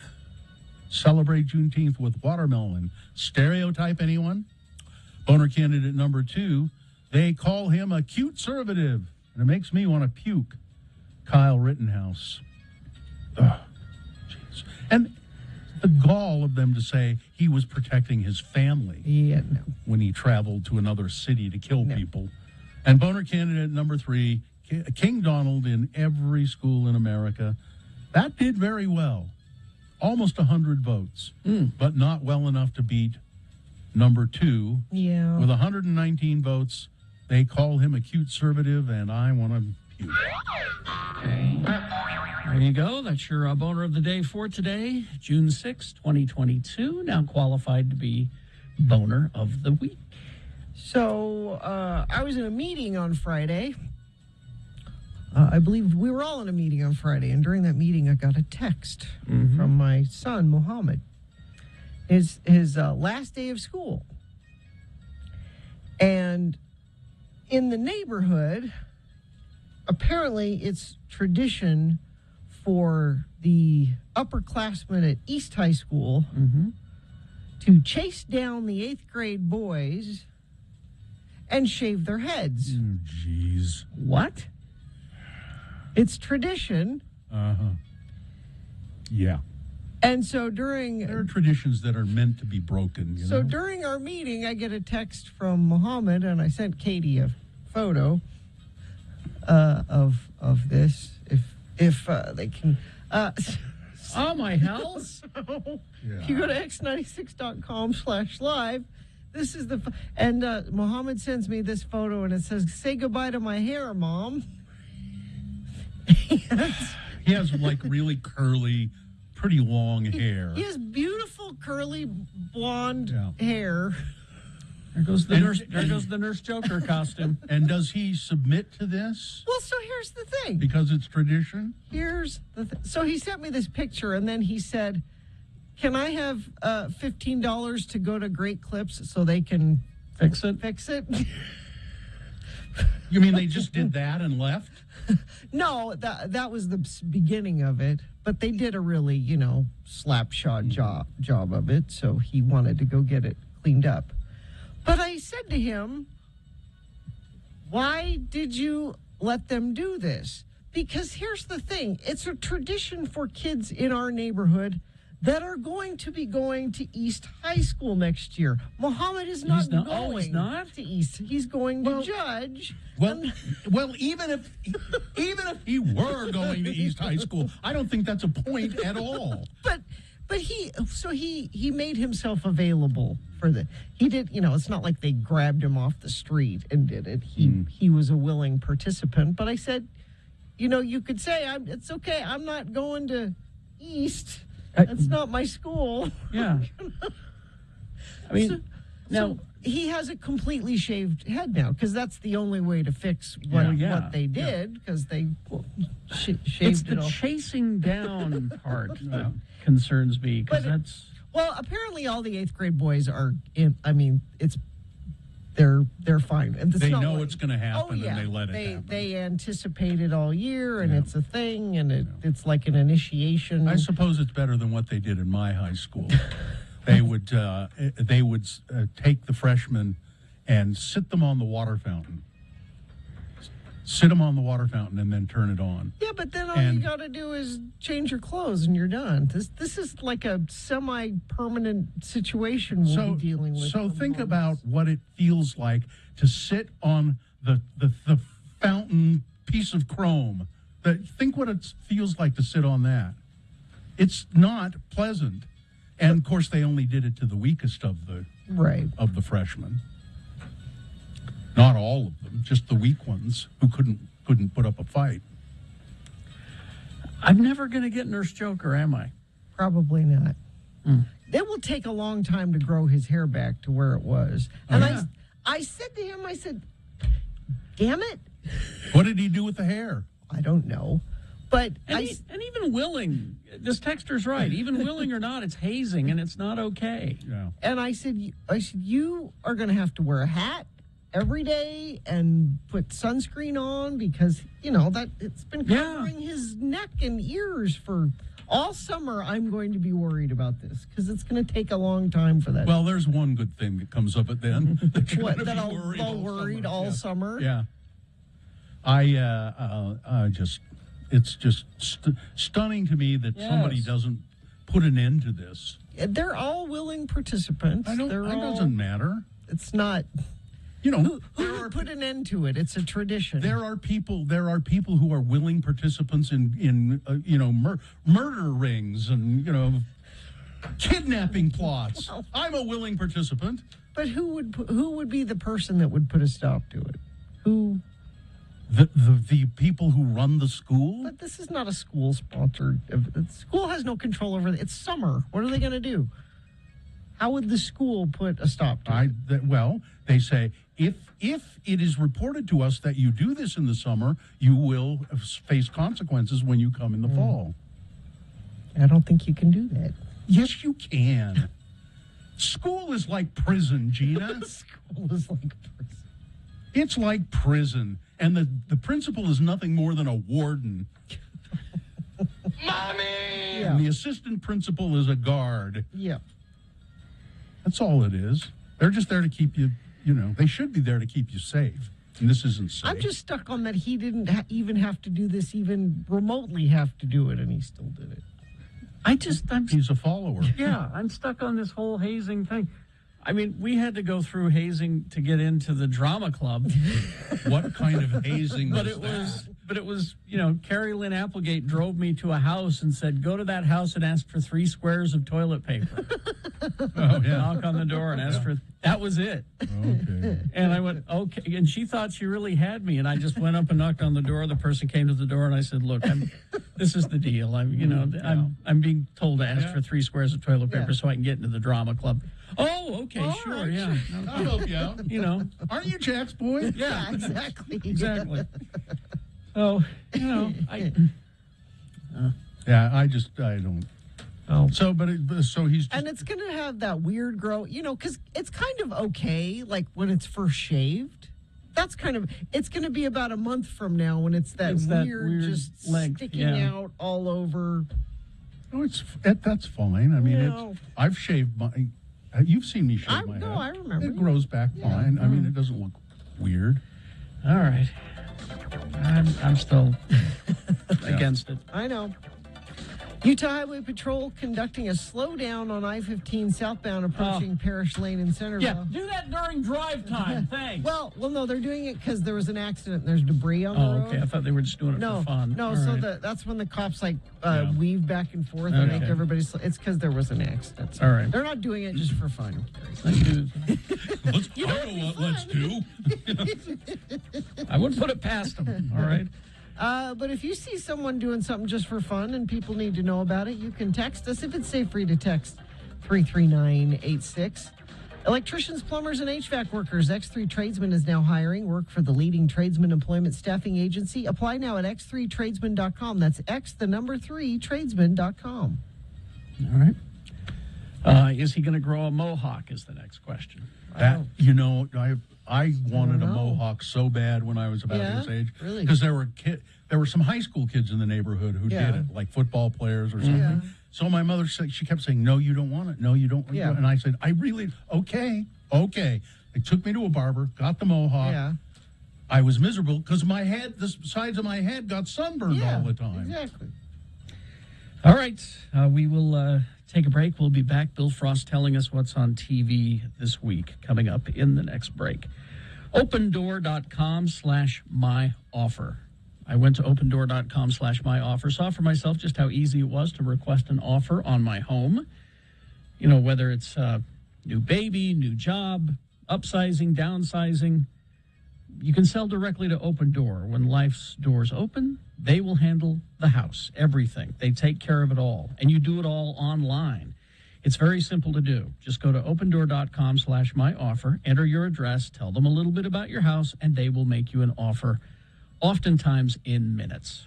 Open Door takes a look at your house, takes a look at recent sales in your neighborhood, and they come up with a very competitive offer, a real offer.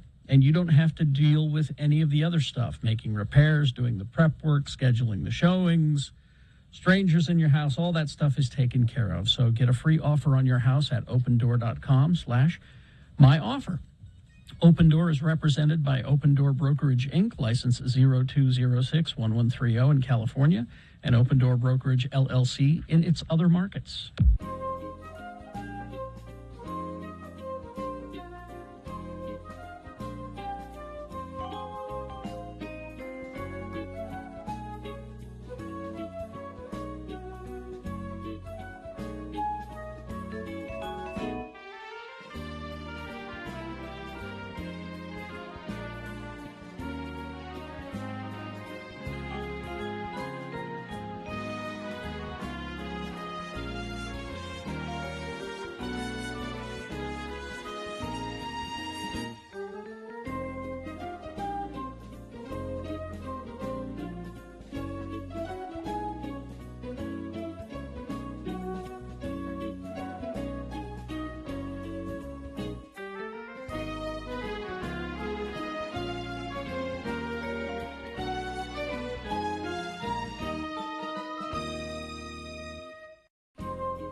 I was worried you guys would hear.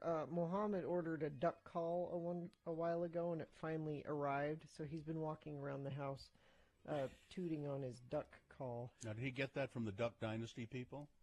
I hope I'm not. not. Sure where he got. Here, I'll grab him real quick. What's the name of their duck? Is it Duck Commander or something like that? I don't know. Now, see, I'm trying to figure out why he would have a duck call.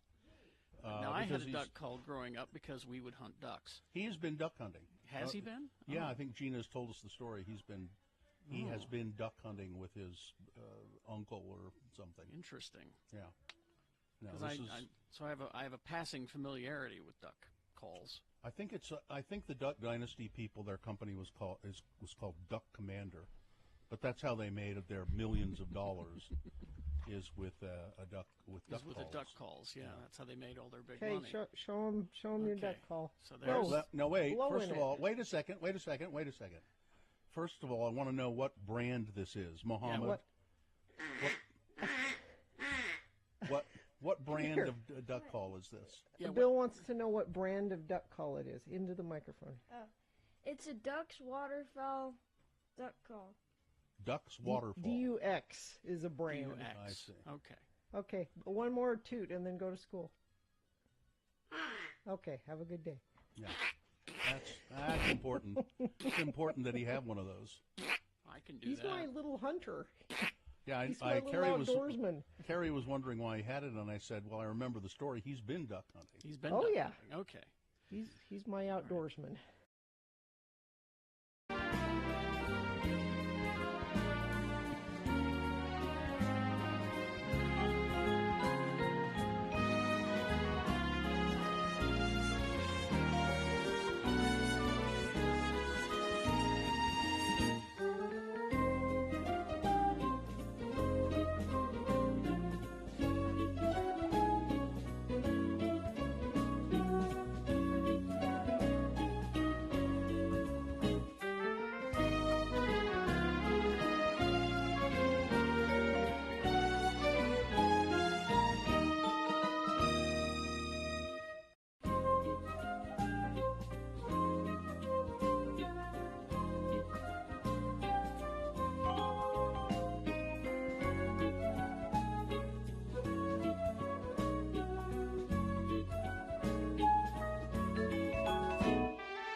Okay.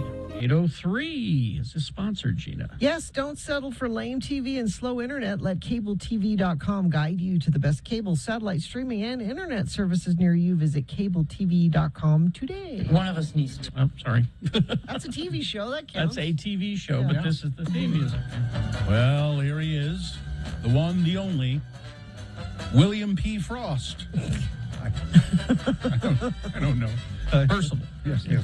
William Percival Frost. Yes. Bill Frost, as we know him better. He's a writer, writes a column for Slug Magazine.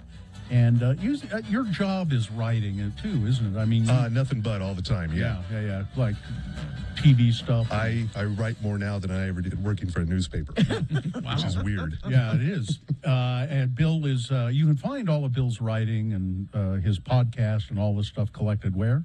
At BillFrost.tv. Okay. Just Bill Frost, not Bill P. Frost. No. Okay. There's no P. I dumb it down. Make sure you can get it right. Okay. Yeah. Did you watch that damn Michael Che? This is from a couple weeks ago, Bill. I did watch some of it, yeah. On HBO Max. Yeah. I was not taken with it too much. Okay. He's a charming guy, and he's just very well spoken, and I think the writing's pretty good, but there wasn't anything to really engage me much. Okay. All right. That was your assignment, and you completed it. That's all we need to know. Yeah, I just made all that up. No, I did watch it. Tonight on HBO and HBO Max, a new miniseries, Irma Vep, from French director Olivier Assayas. Yeah. Anyway, that's.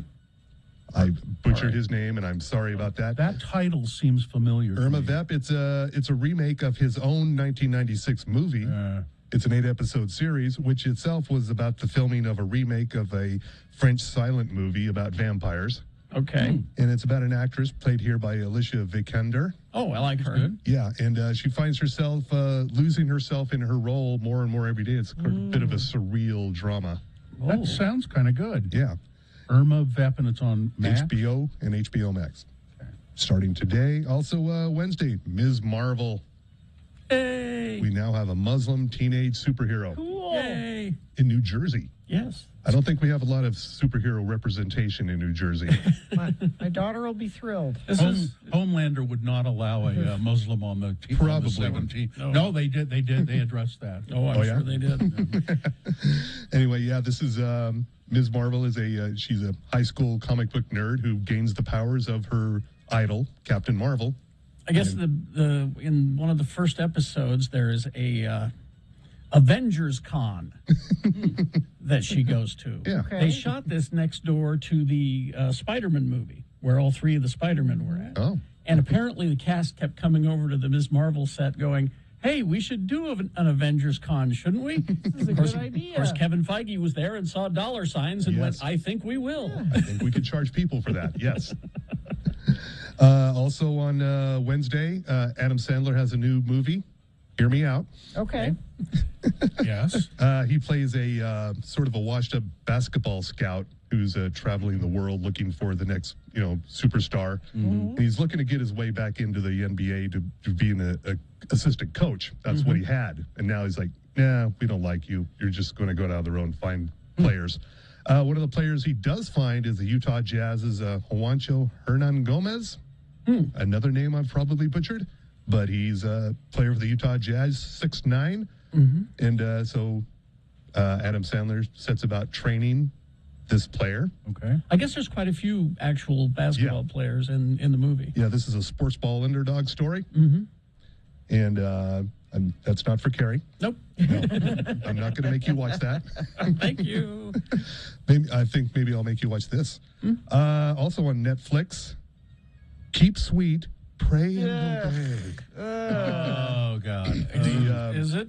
Warren Jeffs. Warren Jeffs. And the FLDS.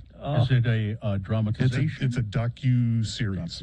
Documentary series. You're going to hear his creepy voice. His creepy voice, Keep Sweet. And they have interviews with some of his 78 wives.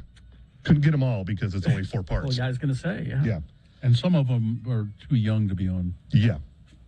Yeah, so there's that, and that is Carrie's assignment for... Okay. And also on Wednesday on HBO and HBO Max, a documentary, singular, film. This is from Sundance, The Janes, about an underground Chicago network called the Jane Collective in the early 1970s that provided safe abortions. This is pre-Roe versus Wade. And timely as ever, unfortunately. Yes. Yep. Thursday, do you remember from the early 2000s the series Queer as Folk? Yes. I do. On Showtime. There's a reboot because everything's getting rebooted. Okay. This is on Peacock, but this is more based on the original British series than the Showtime. The Showtime series was an adaptation from a British series. This is another one. Okay. Yeah. But this one is closer to the British series. Yes. Okay. Yeah. And look for guest appearances by Kim Cattrall, Juliette Lewis, Ed Begley Jr. What about Hal Sparks? No Hal Sparks. Oh. Whatever happened to Hal Sparks? I don't know. He was in the first one. He's doing an internet radio show. Oh. Yeah. Okay. He still does stand-up, too. Okay, cool. On Friday, Apple TV Plus, the 3rd season of For All Mankind. I like that Set show. in the alternate reality where the Russians got to the moon first. And it's, you wouldn't think that would work, as a plot device, but it's really cool. Yeah, now it's a race to get to Mars. Yeah. Before the Russians. Yes. Okay. Yeah. Also, Peaky Blinders, season 6, final season on Netflix Friday. Finally? Yes. How many years have we waited for that? This is the show that is 90% of the memes you see on Facebook are attributed to that are not real. Real quotes from the show. Yeah, that and Sam Elliott. That's Netflix. Netflix, Friday, yes. Right. Sunday, you've seen a lot of promos for this. Dark Winds on Yes, I AMC have. and AMC Plus. Basically, it's True Detective on the Navajo Reservation in Monument Valley. Oh, really? Zane McClarnon. You've seen him in everything. Okay. He's also in Reservoir Dogs. Yes. Starting going all the way back to the 90s as Smoke Signals. This is based on Tony Hillerman's Leap Horn and Chi crime noir series.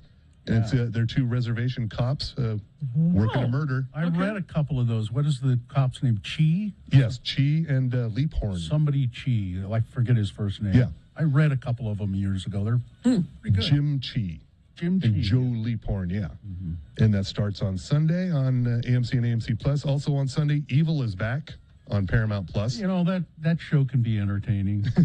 It's kind of dumb. You got the hot psychologist, the hot priest, Luke Cage. Everybody's hot in there. And And Asif I- Manvi, yeah. Asif Manvi, I'm not really sure what his role is. He's there to crack a joke. Yeah, He does it well. He's the nutty one. And, Yeah. And because Luke Cage can't act, so Yeah, it's true. God, he's terrible. But he's good looking. He is. Yeah. And also a new, if you need a new period costume drama in your life, Yes. maybe this is for Gina. Okay. This is on Stars. Okay. Becoming Elizabeth. The story of Queen Elizabeth I, Okay. following the death of King Henry VIII. Who's in it? Anybody I care about? No, don't see any recognizable names here. But you know, if you need a costume drama in your life, I do like a costume. So the drama. queen now is. There's only been two Elizabeths, right? She's Elizabeth II. I Isn't believe she? so. Yeah. Yeah, okay. Wait, isn't every drama a costume drama? True. Yeah. Okay. Well, they wear if they're wearing clothes. Yes. That's what I mean. I think period piece is a better Yes. description there. I think It happened a long time ago, and they're dressed weird. It's And sad. one note from they last wear pantaloons. Yeah. Last week's show, Physical, the new season on Apple TV Plus. Yes. Rose Byrne as an 80s fitness guru on the rise. Her new competition in the new season is I believe what's his name? Martin Bartlett from Armand from the White Lotus, the guy who was the manager. Armand? Yes. That's kind of a big get. Guy who abuses luggage? Yes. Yeah. He's a competing fitness guru. Oh. But he has money. Okay. So she's Well, he's entertaining. So, Yes, Yeah. yeah. That would be a reason to watch now. definitely, yeah. You got me. Is he Australian? I'm not sure. I think he might be. Oh, thank you, Bill Frost. Read Bill Frost stuff. Just go to Bill Frost. You can read it in Slug Magazine, or you can go to billfrost.tv. Yeah. Traffic, Gina, please. Well, UDOT and Utah Highway Patrol conducting a slowdown northbound I-15 near Parish Lane in Centerville. I'm not sure if this is due to an accident that had some debris that they're cleaning up or what, but that looks to be a mess up there. We also have a crash southbound I-215 west at 7th North on-ramp in Salt Lake. It's affecting the right shoulder there. And what's affecting you? You can tell us. Maybe it's traffic, maybe not. Whatever it is, you can text us if it's safe for you to text 33986. When you buy a home with Homey, Homey splits up to half the commission with you. Go to homey.com for more information. Homey's got your back. Gina. What? It's Beat Gina time. Oh. Time to play. And we're going to play, we're going to have some messages and a song, but then we will play Beat Gina. What is our prize for today? Oh, it's our good friends, I don't know how, but they found me, coming to town with Joy Wave to Sandy Amphitheater on September 3rd. So tickets to that show, if you beat Gina at Nightmare on Elm Street. Katie picked this, Yeah, I guess. It's Robert Englund's birthday. Katie has his tattoo, his autograph tattooed on her arm. So Nightmare on Elm Street trivia. Okay. Robert Englund is in Stranger Things. Yes, he is. 877-602-9696. Call to play Beat Gina right now. Hoops Vision Correction. HOOPES Vision.com. Well, both Carrie and I have had this procedure. Got rid of our glasses, contact lenses. Our family members have done it as well, and everybody's always been wonderfully happy with the work that Hoops Vision does. It's the LASIK surgery. Or sometimes people need PRK, and I just would urge you to do it. There's nothing to it. It's not painful. You get up off the table after 10 10, 15, 20 minutes, minutes, maybe. something like that. And you can see Yeah. without your glasses. You go, oh. Get rid of the glasses. Yeah. Get rid of the contacts. Get rid of the fluid, the little cups, all of that stuff. And then for a long time, you adjust phantom glasses because You do. You're constantly reaching for glasses that aren't there. Bill Frost has had it. Yeah. So right now, $800 off at Hoops Vision, $800 off LASIK. So book your VIP LASIK consultation today. It's a free appointment. Go to hoopsvision.com or 877-30-LASIK. Need to catch up on missed Radio from Hell shows? Well,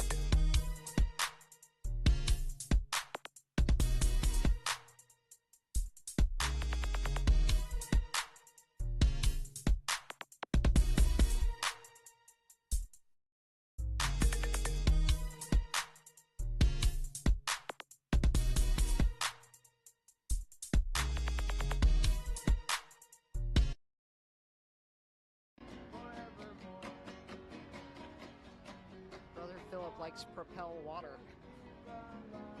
It's Jesus' preferred water. On the right hand of God. America, on the right hand of God. Excuse us. Are you Brother Philip? Yeah. Hi, can we talk to you for a second? Sure. Yeah, we do a radio show in Salt Lake City. And we're just talking to your disciples over there. Is that what we should call them? Your disciples? Well, no. Brothers? Jesus' disciples, really. Oh, your associates. And we were going to chat with them for a second, and they said, well, you should go talk to Brother Philip. He's the man. doing the preacher. The preacher. Now, so you do this every day here in Maui? Yeah, I try to fulfill this. And you have signs over there that say, sign of the times. What does that mean, Brother Philip? It's right. I have to share it. Pardon me? St. Matthew. All right, now Brother 16. Philip's going to get out Pulling out the Bible. It's a well-worn Bible. Looks like he's had it for a while. How long have you had that Bible, Brother Philip? I'm not sure, really. And it's Matthew we're looking at. Yeah. Are you from Maui? Yes. Yep. I'm from heaven, too. From heaven. Well, I guess Thank you, Lord. I guess we're all from heaven. Praise the Lord.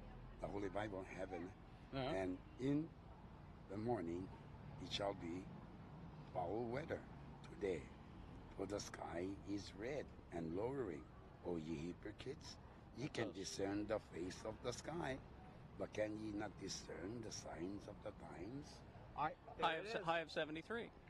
I cannot discern the signs of the times.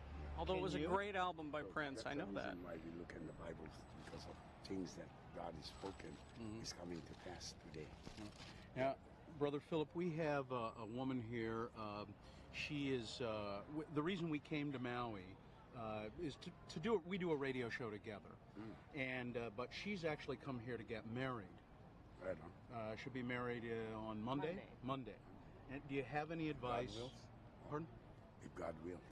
If God wills. That means I might not get married if God doesn't will it. I've maintained that all along, but if God wills, you will get married on Monday. But do you have any advice for somebody getting married? Back to the book. Like back in the book again. Yep. 19 now. Was it All the 19? answers. Mm-hmm. Yeah? Look at that. He knows right where to go in this book. It's like he's read it before. Not so.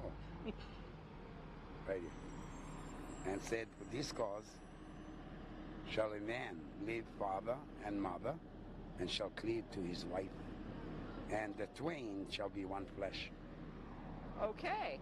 You're still looking for somebody to perform the ceremony, aren't you? do you do weddings, Brother Philip? No, I have a friend who does that. All right. Hey, thank you so much for talking with us. I love you. Thank you so much, Lord. Yep, and thank you. God bless you. Thank you. Thank you very much. Brother Philip, ladies and gentlemen, spreading the word on the streets of Maui on front.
We're broadcasting here from Namche Bazaar in Nepal. We're sitting in my room at the Zomling Guest House and Panoramic View restaurant. I met the owner a few minutes ago and did a little interview with him. Maybe you'll hear some of that coming up on the show at some point.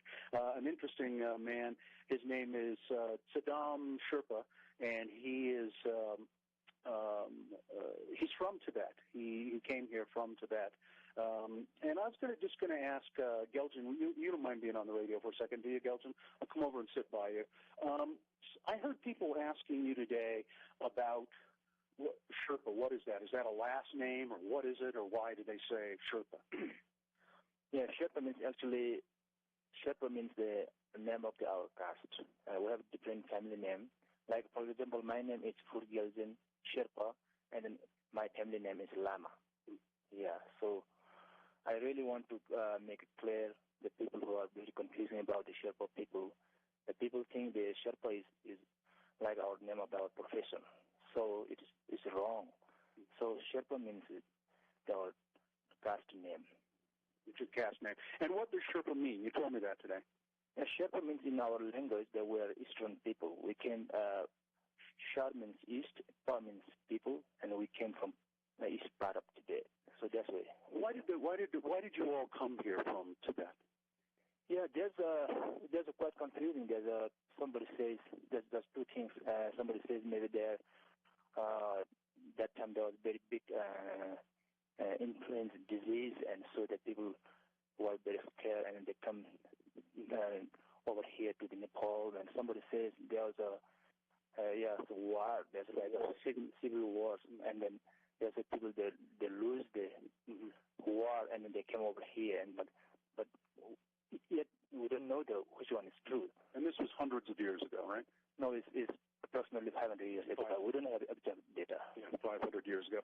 And from what I've heard you say about Tibet, I mean, there's a kind of a longing for Tibet. Is that true? If somehow you could go back to Tibet, is there some feeling like that? I'm sorry, I'm really confused about your question. I mean, you hold Tibet with a great deal of reverence. Is that right? Yeah, that's right. Yeah. And Tibet is, of course, really no more. And we'll talk to Geljan later on in the trip too. He's very worried. He thinks the Sherpa people are going to be no more at some point. And so we'll talk about that. But that's it for now. I'm Bill Allred, broadcasting at the Zamling Hotel and Panoramic View Restaurant in Namche Bazaar, Nepal.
Are you ready for a fabulous prize? Are you ready for excitement? Are you ready for the thrill of the fastest moving game show on the radio today? I'll bet you don't think I'm talking about Beat Gina, but I am. I'm your announcer, Johnny Ola, and it is time for Beat Gina, and time for you to clap your hands and stomp your feet and greet the star of our show, Carrie Jack Jackson. Thank you, Johnny. You're welcome. Johnny Ola, everybody. Thank you so much. All right, we're going to get the interface up here, and the computer will decide who our contestant is. It looks like it will be Scott. Hi, Scott. Hello, Scott. Hello, Scott. Good morning, guys. How are you? Well, we're fine. Are you ready to play? I am. Katie might be a little disappointed in me. I haven't watched Nightmare on 13th in about 20 years. So. Oh, well, and it's Nightmare on Elm Street, so That's right okay. away you're off to a good start. Exactly. Gina's thrilled to hear this. So I am. let's toss a coin and see who goes first. Go ahead and call it, Scott. Heads or tails? Let's go for heads. Heads. Let's see. Coin toss up says tails. You're already losing. As you can see. Not my morning. Not your morning. All right, let's begin. The first question will be Gina's question. It is given to her to answer exclusively. If she gets it correctly, she gets the point. If she does not get it correctly, then Scott will turn it over to you and let you try to answer it. We'll go back and forth until one of you has 3 points. All right. And the prize be... I don't know how, but they found me coming to town with Joy Wave to the Sandy Amphitheater on September 3rd. All right. It is Nightmare on Elm Street trivia because it is Robert Englund's birthday today. All right. First question. Gina. Yes. What was the fictional Elm Street named after? Okay. Named after something. Was it A, Elm Chevrolet in Elmira, New York? If you're in the market for a high-quality used car, try Elm Chevrolet. Okay. Is it B, the Elm Street Diner in Stamford, Connecticut, family-owned and serving unpretentious Greek and American food for over 32 years? Okay. C, Elm Street in Wheaton, Illinois, where Wes Craven went to college? Or D, The Tree, stupid? I'm going to go with C. C is correct. That's 1 point for Gina Barberi. And now we go to Scott, whatever his last name is. Scott. Yeah. All right, Scott, here's your question. What did the special effects makeup artist base Freddy's disfigurement on? Was it A, Wes brought him in a slice of burned toast from his breakfast and said, "Here, like this"? B, a photo of burn victims at UCLA's hospital. C, Edward James Olmos's ass. Or D, Bill Murray. Jeez. Oh, that's mean. I'm going to go with B. Photo of... All right, Scott, you've tied the game. This is thrilling. We now go to Gina. Gina? Yes. In the DVD commentary, and I know you watched every second, Wes Craven says, this was the first film to use what? Was it A, real blood drained from the interns? Mm-hmm. B, Tide brand laundry detergent, it'll get real and fake blood stains out? Mm-hmm. C, stop motion animation? Or D, a breakaway mirror?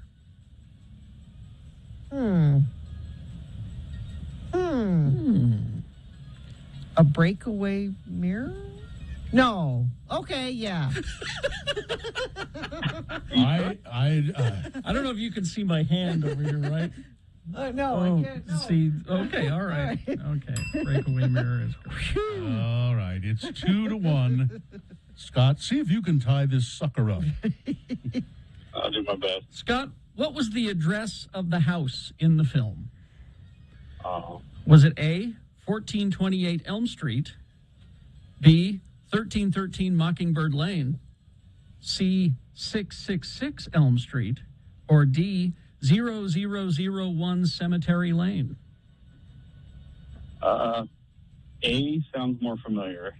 There you go. There we are. It's tied now. Gina, if you get this one right, you win the game. Gina? Yes. Why is Freddy's famous sweater red and green? Is it A, the production company just finished a Christmas special starring Bing Crosby? B, Freddy loved Christmas? C, Freddie was from Portugal. Portuguese flag. Yeah. D, they are the most contrasting colors to the retina. I'm going to go with D. D is correct. Well, there we go. Winning the game handily. Sorry, Scott. Nothing for you. Nothing. Nothing. Go away. I mean, Scott, I get it. you knew going into this it was going to be a bloodbath. So did Steve. Oh. And I think your prognostication should be rewarded with a prize of a pair of tickets to see I Don't Know How, But They Found Me and Joywave, Sandy Amphitheater, September 3rd. Scott, I'm giving them to you in spite of your loss. Scott, did you know Scott, did you know that you have a prognostication? I'm not sure what that is. I'm going to go see my doctor. You have to look in the mirror. All right? The breakaway mirror. All right. Well, thank you, Scott, for playing our game. Hang on the line, and someone will tell you how you can get your tickets. I have to leave now. If I go, I'll just make my appointment to get my belly button pierced. Oh. Very 90s of you. All right. Thank you, Johnny. Big Boy News and Opinioendo now brought to you by Electricians, plumbers, and HVAC workers. X3 Tradesman is hiring, the leading tradesman employment staffing agency. Apply now at x3tradesman.com. That's x3tradesman.com. James Marsden. Yes. Known to the fans of Westworld as the character Teddy Flood. I didn't know that was his last name. Yep. Will be returning to the show's cast for its 4th season. The news of Marsden's return was revealed at the ATX TV Festival closing night event, where the actor made a surprise appearance on a panel with the show's creator, Lisa Joy, writer and executive producer Allison Schapker, and several cast members to announce that he, James Marsden, would be back for the 8-episode season 4. The series, which is an Emmy-winning dystopian science fiction drama, if you ain't seen it, will premiere its 4th season on Sunday, June 26th. Oh, pretty soon. Mm-hmm. Marsden will join Evan Rachel Wood, Jeffrey Wright. Oh, he's wonderful in it. Mm-hmm. Luke Hemsworth, one of the lesser Hemsworth. Lesser Hemsworth, yes. Angela Serafian and Aurora Perrineau in season 4. And I don't know, have they said much? Oh, it says it will feature a post-apocalyptic New York City. Okay. Hauntingly set to the tune of Lou Reed's Perfect Day. Oh, yeah, that's... that was the trailer. The trailer, yeah. The 4th season is promising to showcase new worlds, and it's going to be quite something. Oh, now they don't mention, what's her name? Evan Rachel Wood? No. Tandy Newton? Tandy Newton. She's there. Is she? Oh, Yep. because they didn't mention her. She'll be there. All right. The Utah Treasure Hunt organizers, these guys who hide 20 grand somewhere. This is the 3rd time they've done it. They've released their first clue. The clue was released on Friday. David Klein and John Maxim have hidden a treasure chest filled with $20,000 in cash somewhere in Utah. The pair of real estate investors wanted to clarify a few things before the whole state begins searching for the bounty. Mm-hmm. First, the chest is hidden, not buried. Okay. Just hidden. In addition, they wrote the chest is not on any private property. Okay. So no trespassing. We picked this year's location with safety in mind. No rock climbing, mountain goating, crazy bushwhacking, or digging is necessary. Oh, it's right here. Treat the mountains and trails with the utmost respect. Leave them cleaner than you found them. Remember to take plenty of water and sunscreen. Be aware of wildlife. As promised, the clue was released on Friday. So what was the clue? It came in the form of a poem. Here it is. Oh, it's pretty long. Well, start your search with each cool morning. Think how they would send a warning. Around or through where two birds feed, look down on your faithful steed. Rest a moment when that's done, then turn now from the rising sun. You know where it is? It's in the bus Oh, station. I gotta go. It's in the bus station. I gotta go. Yeah, it's in the bus station, Carrie. I'll be back. Okay. It goes on and on. The new clue every Friday on their Instagram pages. And when they've done this, they've also, this is helpful, there's a map which just has a big rectangle on it, which is the area. It's in there somewhere. It's in that area, yeah. And I mean, it encompasses, it looks like North Ogden or Pleasant View down to Spanish Fork, and then from Park City on the east, and there is nothing on the west.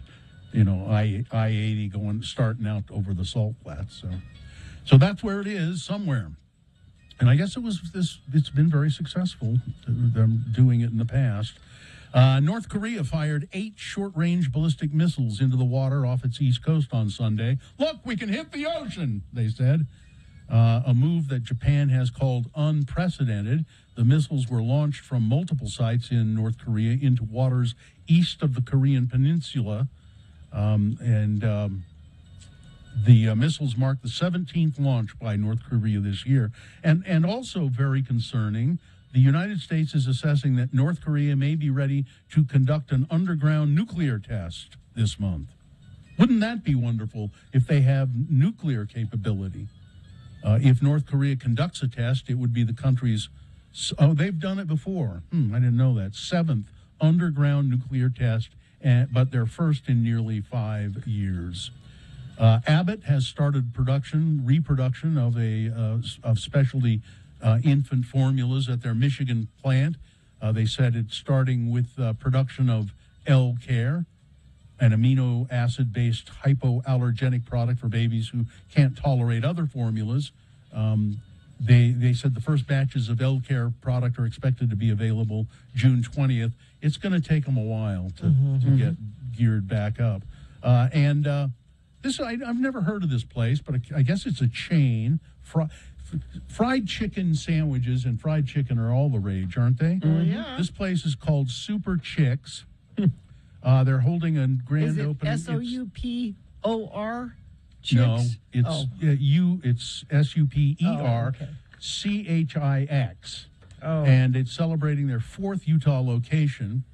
This is what caught my eye. Super Chicks is a chicken, fries, and custard Southern eatery. So you get your dessert. Yeah, custard. That's not something that you see featured at fast food places much. And if you want to feel old, it's a very special day because McLovin, the iconic Superbad character, turns 41 years old today. Because of his fake ID. If you're a bit confused, McLovin refers to the character played by Christopher Mintz-Plasse in the 2000 American comedy Superbad. Since the film's debut, June 3rd has become known as McLovin Day for people who love that movie. The iconic Judd Apatow romp stars, of course, Jonah Hill, Michael Cera, co-written by Seth Rogen and Evan Goldberg. I think he is 41, right? I think he's really turning 41. The actor. The actor? Yeah. No, it's the date on the ID. Yeah. That's what's, So it's 41. Okay. Because the gag was that he was underage and he needed a fake. I didn't see the movie. He needed a fake ID, and that was what all they could come up with was McLovin. They don't make that clear in this story at all. You should just know. I know. Later on they do. He presents his fake Hawaiian ID, showing a birth date of June 3rd, 1981, making him an unconvincing ripe age of 25 in the film. Yeah. All right, that's it. Sports weather traffic. Well, Quinn Snyder's done. He's like, I'm out. No longer the Jazz coach. My suggestion is Ted Lasso. Because that's not a real person. Gina. He went from American football to football. So why not basketball? I think that's my choice for the new Jazz head coach. I thought you might make this a boner candidate, Bill. The Tampa Bay Rays. Oh yeah.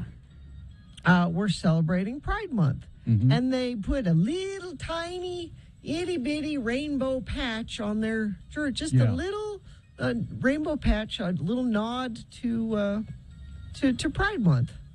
Well, they had players say, yeah, we ain't wearing those, so we're refusing to play. It's against our religion. What religion? I don't remember Jesus ever talking about. Jesus didn't. You don't pay attention, Gina. It's hidden in the book of.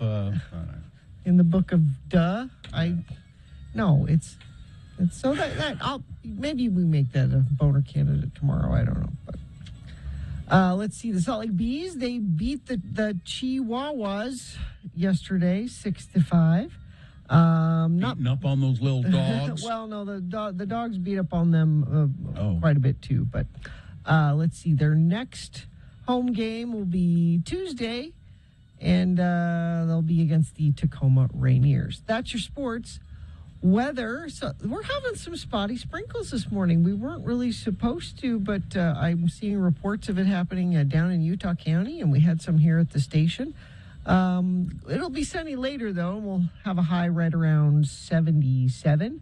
And as the week goes on, it looks like we get sunnier and quite a bit warmer. We'll be up in the 90s by the weekend. Traffic. Yeah, here Utah County getting some rain and creating wet roads, city streets and portions of I-15. Be careful when you're transitioning from dry to wet roads down there. Rollover crash westbound 12th Street, 450 West. It's the railroad tracks. Car is on its top with all westbound lanes blocked. You're going to need to find an alternate route to try to get to I-15. Still some slowage northbound I-15 near Parish Lane in Centerville. And let's see if you're seeing anything on the road. Somebody says traffic in Boise, Idaho is pure trash. I miss Utah, so appreciate your Utah traffic. It could be worse. It could be Idaho. Gracie's is open daily for lunch and dinner. Brunch on Fridays, Saturdays, and Sundays. Enjoy food, drinks, live music on their award-winning patio. Gracie's at the corner of 3rd Southwest Temple. Adults only. All right. We'll take a break. We'll be back. Geek News on the radio coming up. Stand by for that. And then just after 9 o'clock, it's Frank Christ Presents They're Fine. They're Just Fine. For Nikki Glazer tickets. Nikki Glazer tickets. Yeah. Nice. Stand by for all of that.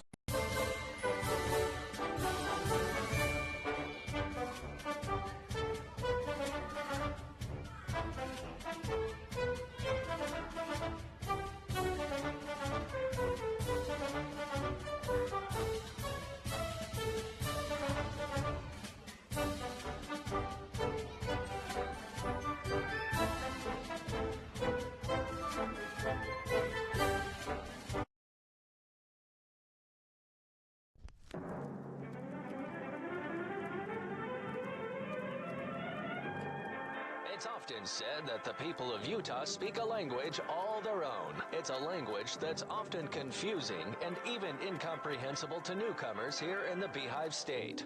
So, Radio from Hell presents a handy guide to help everyone understand how the natives speak. It's the Utah word of the day. And today's word is... Smirnoff. S-M-I-R-N-O-F-F. Smirnoff. And now, here to use the word in a sentence, LeVar and LeGrand. Let's listen as these... Two worthy Utah stalwarts. It says T-O! Two! I was confused because it wasn't T-W-O. It says two! Utah stalwarts engage in some banter that will showcase the Utah word of the day, Smirnoff. Two is in... emphasizing worthy. Yeah. It's already gotten off to a great start. There's two of us. All right. And we are too much. I begin. Yes. Well, LeGrand, we ready for the big tourney tonight? I'm really looking forward to showing them rowdies down to Sweetwater Station what a great team we are. Well, I know they think just because we don't, that either of us drink. Well, okay. 3-2 only. I don't count that as really drinking, you know. The bartender pours me a small schooner of 3-2 light beer, and I make that last the whole of the night when we're down to the Sweetwater Station throwing darts. And besides, it's only once a month. 12 measly ounces of 3-2 a month, LeVar. That ain't drinking. I'm just teasing you. Your secret's safe with me. Neither your wife nor your church leaders are going to find out that you're having a little sip of the malt while we're at Sweetwater Station playing darts. And I know the other boys think that we ain't going to do good in the dort tourney because we don't really drink. They think that getting a little snockered loosens them up and they play better. I just can't wait for us to beat them all on Saturday. Well, that's just it. We ain't gonna beat them. We ain't in the tournament. You know, they use them grease pencils to add the names on the tourney list, and we was on the list, but now we ain't on the list. Again? Yep. That's it. They just don't want us to play. They know we'll beat them like a drum. This is no accident. Someone has taken a thumb to our names, and then they're there on the list, and then they're not. They're smearing off the list. Oh, are you sure now? It's only us, my friend. Nobody else's names is being smeared off. Join us again some other time as we examine how the Utah natives speak with the Utah Word of the Day. I thought that was great. Really?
Geek News brought to you by The Stateroom presents Brandi Carlile at the Vivint Arena Thursday, August 11th. 16-time Grammy winner Brandi Carlile with special guests Indigo Girls and Say Less will stop by Salt Lake on their In These Silent Days tour. More information at thestateroompresents.com. Thank you. Brand new episode of GeekShowPodcast.com available now. Name of the episode is Joke Killer. Got a lot of leftover Star Wars news that we didn't get to. Okay. Because of that Star Wars celebration, that's where they wait to make all of their announcements. You remember the Rogue One movie? Yes. Remember that good-looking Diego Luna? Yeah, he's playing for Real now. It's another guy named Diego Luna. They have the same name. It's inside soccer joke. Katie gets me. Why don't you go make that to your soccer friends? I am. They're over here. You're making a soccer joke during a geek segment? I'm sorry. Go ahead. Sorry, where was I? That good-looking Diego Start Luna, over. Just start over. who plays Cassian Andor in the Rogue One, right? Yes. Well, he's getting his own TV series, right? Good. We got our first look at it.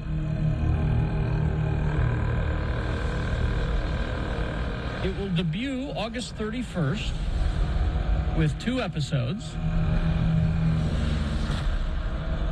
Oh, that's not. Is this the trailer? Yeah, this is the trailer. Okay. The trailer gives you a good 2-minute look at it. And what it will do is it will start with the events, obviously, before Rogue One, because, all right, spoiler, if you haven't seen Rogue One, everybody dies in Rogue One. Everybody dies, yeah. I thought it was a great movie, and I like the characters. So the series will lead directly into Rogue One, right up to its final scene, said the showrunner, Tony Gilroy. It's going to be, they planned for a second season, and the other thing about this show is that it's the longest live-action Star Wars show yet. Usually they're like 8 or 10 episodes, or in the case of Obi-Wan 6, 12 for the first season. 12 episodes. They got a lot of story to tell, they said. So it's, and it looks great. It's this kind of dark and gritty and dramatic, really dramatic. So, yeah. It's Andor, and it starts soon. Also unannounced, starting on July 27th on Disney Plus, is a documentary series about Industrial Light and Magic, the special effects house that George Lucas built. Yeah. And so that'll be interesting for nerds like me. Also another show, a Star Wars series. This one is called, let's see, Skeleton Crew, Star Wars Skeleton Crew. The reason I'm laughing is because while it was being filmed, it was operating under the code name Grammar Rodeo, which is a Simpsons reference. And the reason they picked Grammar Rodeo is because it's where Bart and his schoolmates steal a car and run away for a week under the pretext of going to a school event, the Grammar Rodeo. And the reason they picked that is because this is kind of a Goonies meets Star Wars show. Okay. All right. And it's John Watts, the guy who gave us all the Spider-Man movies. Okay. And he says, I want to do a Star Wars. And he wants Jude Law to star in it. Jude Law says, John Watts came to me saying, I want to do sort of a Goonies in Star Wars. Needless to say, I'm going to say yes. And so that will, it's underway. It's being shot now. Also, the Star Wars Jedi Fallen Order sequel game, Star Wars Jedi Survivor, is coming soon. It was a very popular Star Wars game, starring Cal Kestis and my favorite robot, BD-1. Moon Knight. You heard me a lot. You heard me talking about how much I like. I'm not the only one, because I've got the ratings here. It's the 6-episode Moon Knight racked up 715 million minutes of watch time from May 2nd to May 8th, according to Nielsen Streaming's rankings of the week. The season finale debuted May 4th, and that is up from 681 million the previous week. The show grew pretty considerably. Now, where does that sit with the rest of the Marvel TV series? Well, the most popular was Falcon and the Winter Soldier. Okay. 4.15 billion. Then it's Moon Knight, and then it's Hawkeye at 3.46. And you should watch Hawkeye, too. That's a really good show. Of course, the week that it was out, Ozark, everyone was watching Ozark. I watched Ozark. Ozark, Grace and Frankie, and then Moon Knight. So, very popular indeed. Did you like that Arachnophobia movie? A long time ago. I remember it quite well, yeah, and it was fun. Long time ago, John Goodman? Yeah. Katie didn't like it because she's afraid of spiders? Okay. Well, you're getting a reboot. Okay. Because there are no more ideas. Christopher Landon, writer and director behind, these were good movies. Happy Death Day and Freaky, the guy who did those. Oh, yeah. Uh-huh. And now you're interested? Okay, now you're interested. All right. So he's going to remake, with the help of Amblin Entertainment, they're going to remake Arachnophobia. Okay. Horror comedy, you remember, centered on a small town terrorized by a colony of deadly South American spiders accidentally brought to the U.S. Jeff Daniels starred as a doctor who moves his family from the big city to the small town. John Goodman playing a know-it-all exterminator. Julian Sands was in that? Yeah, okay. yeah. All right. It ruined showers for me for a while. Julian Sands did? Yeah, no, there's a spider up on and you close your eyes, to get the soap out of your eyes. And every time I do that, I picture that there's a spider right there. This story keeps coming up in geek circles and geek Twitter, but the writers of Deadpool 3 once again assuring us It will be rated R. Of course. It will Why be, would it change now? It will be Deadpool because Kevin Feige sees the dollar signs in his eyes and goes, I'm not going to mess with it. That's what the people like. That's what they're going to get. So there you go. Another story confirming that Deadpool 3 will be rated R. And finally, this, Bill, I know. Yeah. Sad news. What? Raised by Wolves has been canceled. Oh, that's too bad. You only got your second season. That's too bad. And, yeah, it was a combination of, like cost and, well, people just not watching it. It was a difficult show, but it was really interesting. And my favorite tweet about it in Geek Twitter was, "This is why we can't have weird things." Because it was weird. It was.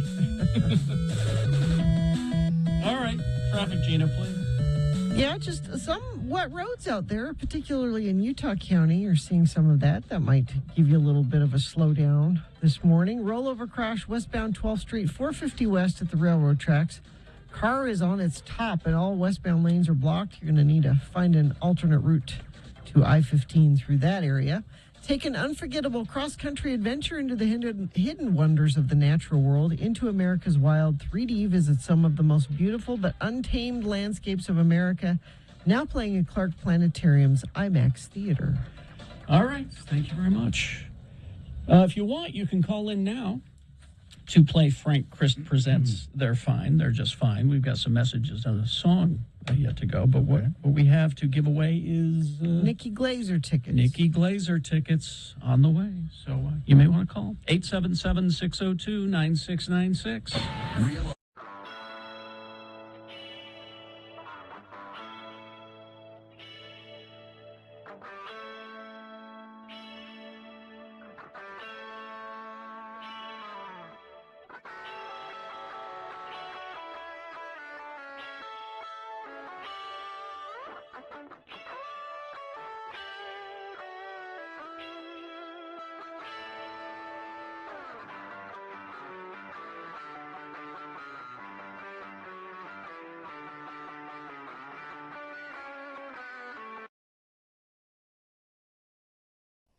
So you may have heard yesterday me talk about I got bit by something over the weekend, and I shared it with you yesterday.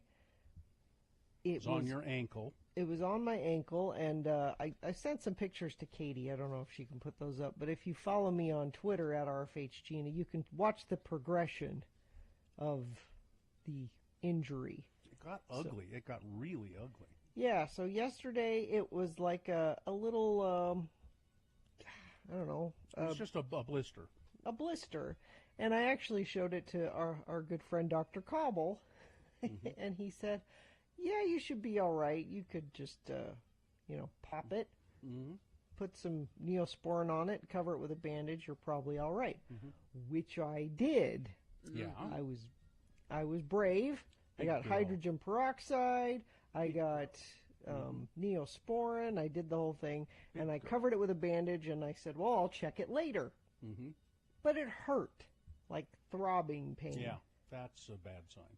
So a couple hours later, I took it off, and it had gotten much worse, which I posted a picture of that on my Twitter as well.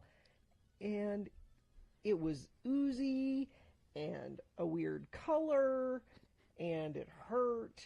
And so after much discussion and tweeting about it, because that's what you should really do, is tweet about it, I talked to my husband about it, and he said, I think you probably should go to the Instacare. This has gotten worse, not better. Let me know how it goes, babe. Yeah. You need a ride home? I was a little nervous to go to the Instacare. So I went to the one on 4th South. And, Bill, is that the one where you went to get your COVID test? No, that was in a parking lot at a church. Yeah, this was. But they do a lot of COVID testing there. But it was closed. So all the COVID tents were there, but it was closed, which is weird. 9th East? 4th South, and right there. And so I go into the Instacare, and there's nobody there. And I'm thinking, gosh, is it closed? Nope, there was a lady. What time of the day was this? Yesterday. What time of the day? Oh, like 5 o'clock.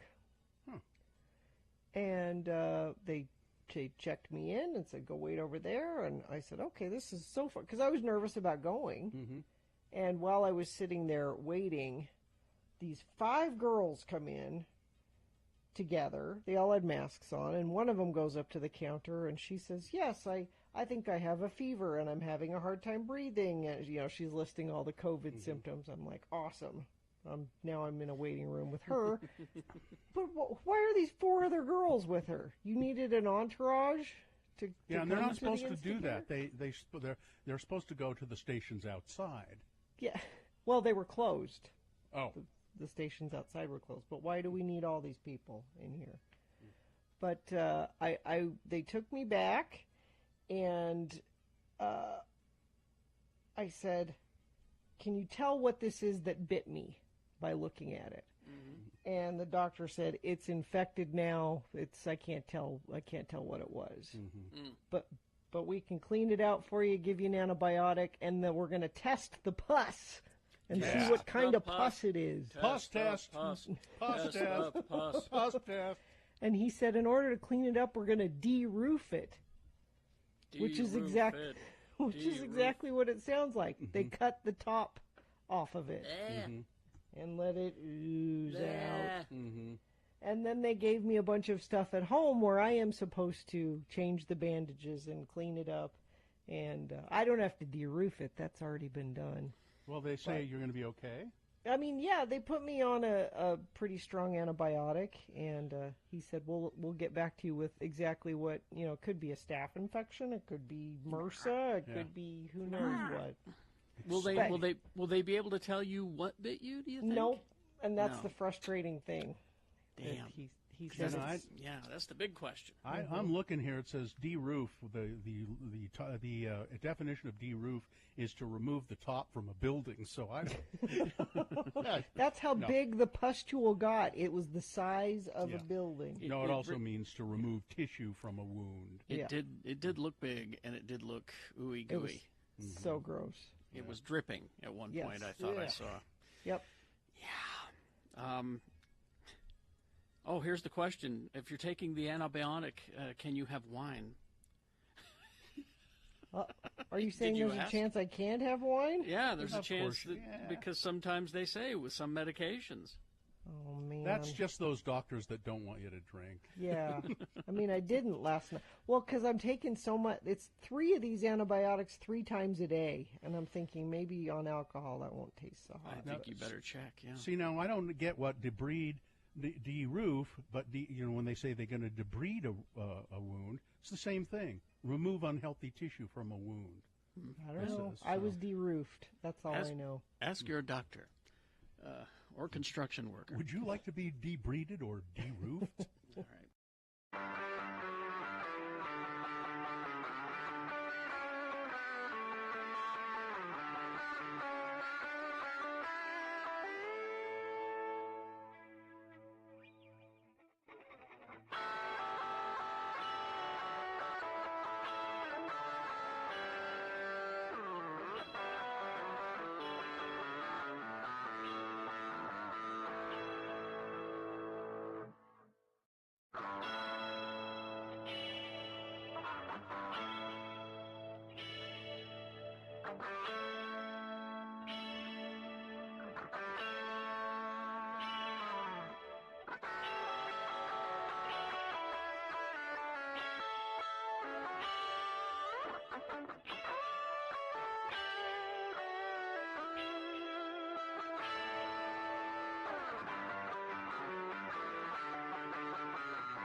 A damp and malodorous fog has filled the studio.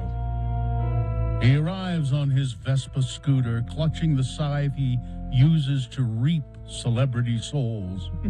He is an evil influencer and a soul stealer. He is Mammon. Just doing my job. He is Frank Christ, celebrity soul stealer. He's here to play the game we call Frank Christ Presents. They're fine. They're just fine. He wants all of our precious celebrities to be fine. You wish you never had to take any of them, I right? don't like doing my job. This is a curse. And if you believe that, Gina, Frank Christ is a liar. No, it's true. Someday my origin story will be told, and you'll find out why. All right. You'll find out We're why. going to play the game, and I think we have a contestant on the line. Let's see. It looks like it will be Mike. Mike, hello. Hello. Mike, are you ready to play Frank Christ Presents? They're fine. They're just fine. This is for Nikki Glazer Yes, tickets coming to Kingsbury Hall Friday, June 10th. All right. Do you know how the Yes, game I am. is played, Frank? Yes, I do. I know how it's played. Frank Does Mike knows. know? Oh, it's Mike. I'm sorry. I was looking at my script here. Mike. I'm sorry. I apologize, Mike. I was looking at Frank Christ's name. Mike, I'll read you 4 names, and one of these people is no longer with us. Frank has taken them. These are all circus performers. Precious celebrities all. Circus performers, specifically with the Ringling Brothers Barnum and Bailey Circus. Well, when you want circus. And they are well known in the circus world. All right? So here we go. You ready? Yes. Number 1, Jonathan Lee Iverson, who became the ringmaster of the Ringling Brothers Circus at a very young age. He has the unique distinction of being America's first African-American ringmaster. And he had the solemn duty of giving the farewell speech on the last performance of the circus. Oh, He did it with dignity and style, it says here. of course he did. Number 2, Jackie LeClaire. Jackie's father was a clown, and his mother was a performer with the circus. Jackie was inducted into the International Clown Hall of Fame in 2002. C is William Buckles Woodcock. Is it Buckles? Mm-hmm. Oh. Born into an old circus family. His father was a first-generation circus man and legendary elephant trainer. His mother's grandfather started his own circus. And so William Buckles Woodcock, he is also, I believe, in the Clown Hall of Fame. And finally, D, circus trapeze artist and hair hang artist Marina Boyd. Marina Boyd was born in Mexico. She worked with her family's aerial act, and she's one of those people who learned to hang by her hair. Twirl around. Yes, and twirl around. Yes, so there you go. Those are the 4. Which one do you think has been reaped, taken away by Frank Christ? I am going to guess B. Wow. B is your guess? B is in boy? That is my guess. B is in boy. You're absolutely correct, Mike. Jackie LeClaire. You're a circus nerd that you know. Jackie LeClaire. I must be. Yeah, he went a long time ago, as a matter of fact. Frank took him while he was in makeup, I understand. Yes, he was still clowning. Yeah. All right, Mike, you get the tickets to see Nikki Glazer, and I thank you for playing the game. Oh, thank you. You're welcome. Hang on the line, and we'll tell you how to get them, okay? Hang on, Mike. Well, Frank, it's exciting. Another exciting edition of Frank Chris Presents. They're fine. They're just fine. How's Harvey? Has anyone seen Harvey Firestein? Oh, no, I haven't. 70. Oh, 70 my. years no, old. he's fine. No, Frank, he's fine. Is he fine? Oh, yeah, I think he's solid. he's yeah. not going anywhere. Sandra Bernhard, 66. No, Well, she's fine too. She's too mean to have you take. And of course, Robert England, that's going to be a battle, 75. Yes, That'll be a battle. it will. Ooh, epic battle. Well, he's got the finger blades. I only have the one. What? You ought to go hang around his house for a while, Frank. I'll go have tea. Hop on the old Vespa and head to Robert right. England's. All right. Goodbye, everybody. Goodbye. Goodbye. He's so cheery when he says goodbye. I know. Well, he's got to get to work. He's got reaping to do. Yeah. Let's see. Colin Quinn, 63. That just makes me feel old. Bjorn Borg, 66. Famous tennis player. Yes. Steve Vai, 62, Gina. I almost asked for some this morning, but Oh, really? yeah, Some what? some Steve Vai. And Carol Baskin is 61. Is Why that does she is that rate as a is that an celebrity? airdrop? An eye drop? A Steve Vai? Yeah. No. Sounds like an eye drop. Steve I. All right. Well, let's see. We'll take a break. We'll be back with big boy news and opiniondo Oh, yeah. coming up. Also, Darren from the stateroom stopping by to tell us about some shows. Oh, good. Some shows that are happening. Y'all like shows? Shows, sure.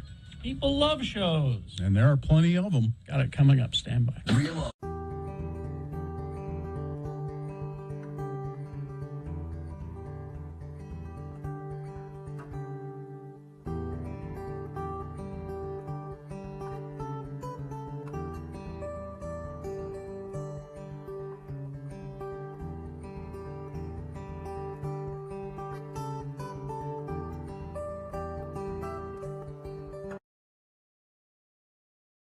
It is the 23rd century. Humans have left the lowly confines of planet Earth and have sought their destiny among the stars. While many things have changed, one constant remains: the need for young men to venture forth and do the work of the Lord.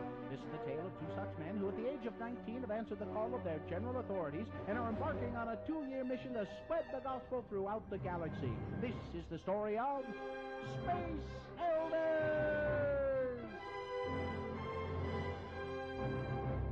Today, we join our elders as they are about to encounter the Borg for the second time. Man, these Borg ships sure are sparsely decorated and poorly lit. Well, I sure hope we get to spend more time with the Borg this time. I mean, last time we didn't even get to the first discussion. I am 5 of 7. I am here to show you the way. Hey, that's why we're here too. Hello, Mr. 5 of 7. We met your cousin 3 of 7 last time. I'm Elder Christiansen, and this is Elder Jensen. Hi. We represent the Church of Jesus Christ of Latter-day Saints. You know. The Mormons. Yes, your exploits are known throughout the collective. Hey, Lehigh, we're famous, huh? All Borg are one. Whatever one experiences becomes available to all. Well, that would speed up faster testimony meetings. Say, where are you taking us? To her chambers. She is expecting you. I don't like the sound of that. Welcome, elders. I have been anticipating your arrival. Hi, ma'am. I'm Lehigh, and he's Butch. Hi. I have wonderful plans for you boys.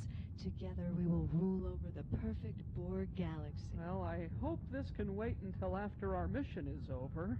Ma'am, who exactly are you, and why do you have plans for us?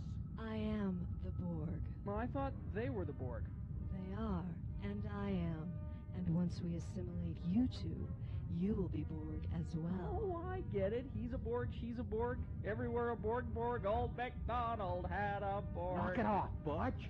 We better come up with a plan quick or we're going to be assimilated. Okay, Ms. Borg, tell you what. I'll give you my new fender flares and the luggage rack off of Lehigh's bike, and we'll just be on our way.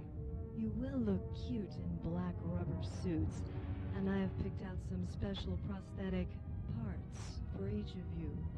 Soon you will be my lieutenants, my consorts, my special friends. Together we will assimilate the Federation, then the Romulans, then the Cardassians, and then whoever else we can find. And we will have fun doing it. Hook them to the assimilator. Hey, come on, let us go! Nothing like the assimilation of new young men to make one forget about how Locutus left me without saying goodbye. Something is wrong. The assimilation process has failed.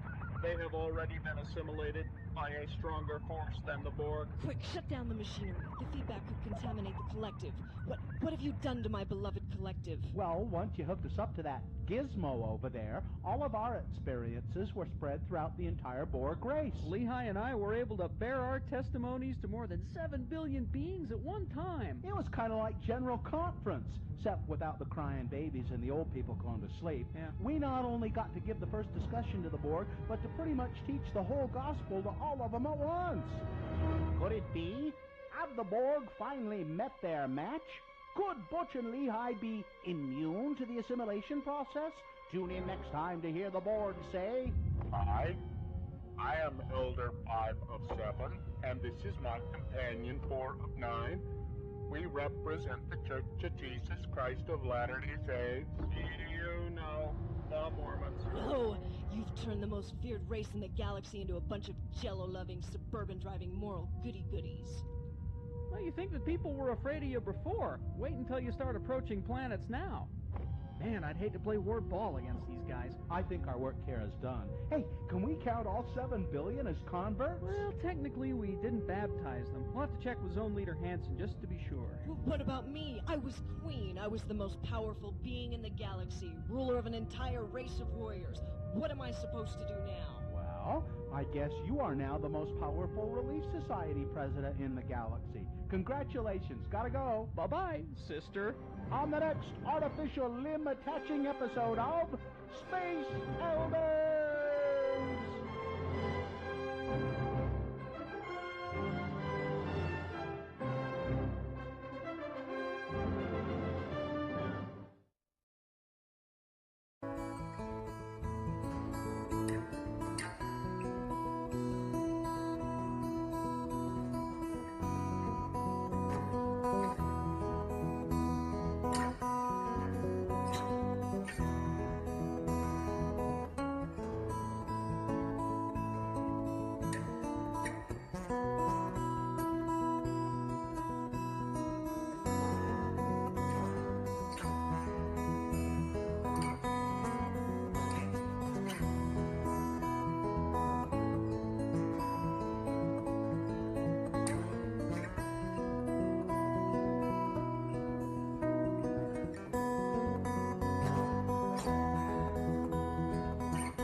All right, 9:18. Big Boy News and Opinioendo now, brought to you by... Do you or someone you love struggle with addiction? Help is out there. Renaissance Ranch is one of Utah's best addiction treatment centers. Schedule a free consultation at renaissanceranch.com. Dwayne. The bathtub, I'm drowning. Yeah, that went through my head exactly at the same time. Thank you. Dwayne, the bathtub, I'm drowning. Dwayne The Rock Johnson unveiled a sweet surprise for his mother. He bought her a new house. Nice. In a pair of videos, the Black Adam star shared on Instagram. His mother, Ada Johnson, is seen entering the new home that he gifted to her for the very first time. Love you, Mom. Surprise. Now leave me alone and stay in the house. When I was a little boy, I hated it when my mom would cry. These days, I'll happily take her tears of joy, he said. I surprised my mom, bought her a new house, took me and my design team 8 weeks to get it ready. Yeah, he has a design team, too. Do you have a design team? Oh, yeah. Oh, yeah. My publicist told me I should get a design team, and I did. My publicist. She was thrilled with it. It's just for her. Top Gun Maverick. I saw it again yesterday. It's really tearing up the box office. They have a huge opening. They had a huge opening weekend. Then usually the second weekend, they kind of drop off. Well, Top Gun Maverick did not drop off at all. I'm doing my part. As per the Hollywood Reporter, the long-delayed, very belated sequel to the top grosser of 1986 dropped only 32% in its second weekend. When it opened over Memorial Day weekend, it hoovered up $126.7 million for the first 3 days alone, another $33.8 million on the holiday itself. And it is the biggest opening of Tom Cruise has had some big movies open, but it is the biggest one ever for him. And, you know, if a movie makes a lot of money, that guarantees you that it's a good movie. You know, this is top-notch entertainment if it makes that kind of money. I would say, Bill, it means it's good if people are going to see it again the next week and keeping that number up. That's an indication that it's And, good. you know, the indication to me is there's no accounting for taste. So, the dastardly attack on worshipers at St. Francis Catholic Church in Nigeria this was a horrible thing. Reacting to the sad incident through a statement issued by his special advisor on media and publicity, Yomi Odunga, the deputy Senate president, said that assailants, foreign-trained anarchists, he believes, and 40 people were shot in this attack on a church in Nigeria. He thinks, and they think that they were sacrilegious enemies of Nigeria, is what they're referring to them. Crazy. Yeah. A Utah girl born with just one hand has been paired up with a three-legged puppy. 20-month-old Sage Garfield was born without her left hand. They think that when she was growing, her hand got a blood clot in it, or her arm did, and her arm stopped developing. There's a picture of her at x96.com/live. Cute little thing. Her mother, Autumn Garfield, is Sage's mother. Autumn, who's a member of several social media groups dedicated to families of children with issues like Sage, saw a posting about a special needs rescue dog in need of a home. She decided to send an application to 4 Gold Service and Rescue. That's the number 4, Gold Service and Rescue. The executive director of the nonprofit chose the Garfield family as the dog's new home. We definitely wanted a family where there is some type of situation that's comparable to what Captain, I guess that's the dog's name, Captain would be going through, so that they can relate and that it would be a special bond, said Tamara Forsyth, the executive director of that group. The dog named Captain was born without one of its front legs. When Captain and Sage met, it was love at first sight, they said. Cute. Yeah. Thank you for a nice story, Bill. The Pride Festival. Members and supporters of the LGBTQ plus community gathered in downtown Salt Lake this weekend. We were there on Sunday for the long-awaited return of the Pride Festival and Pride Parade. It says here more than 15,000 people participated in the Pride Parade this year. I think they mean in the parade, not attending the parade. Participated in the parade. Yeah. It says here 50,000 people watched. We heard also 70,000. Also, if you add those two, Bill, so it's the people. Well, 50,000. That would be 650,000. I mean, not 700,000. It's two different. It's two different estimates. This one is from from Fox News. The Utah Pride Center this was a big fundraiser for them. I don't know how much money they raised, but I guess the festival was a huge success as well. My child was there with her friend. with their friend, excuse me, my darling, if you're listening, along with all kinds of, they said they had a great time down there as well. Social Security will not be able to pay full benefits by the year 2035 if Congress doesn't act. So what that means is Social Security will not be able to pay full benefits by 2035. And what that means is a system that you've paid into, you won't get the benefit. And it's because they have taken the money from it and used it for other things. Which they're not supposed to. Right. Social Security helps you. And people aren't having babies, Bill. Well, it's also in the... We need more workers to pay into the system. So that they can take more money out of it and use it for other things? It's also in the Republican platform to discontinue Social Security. It to is? Get rid of it. Yeah. They'd like to do Do that. the old people know that? No, because they're watching Fox News and they're not talking about it there. The fund's reserves will be depleted by 2034. Payroll taxes will only cover 77% of the benefits owed. Some 56 million people received these benefits in 2021. The trust fund for disability insurance, by contrast, should have sufficient funds through the 75-year projection period. It was forecast to be depleted, but the trustees have lowered anticipated long-range disability incident rates, so they're not paying out as much as they used to. Well, and they want to raise the age at which you can start collecting it. This is very rare.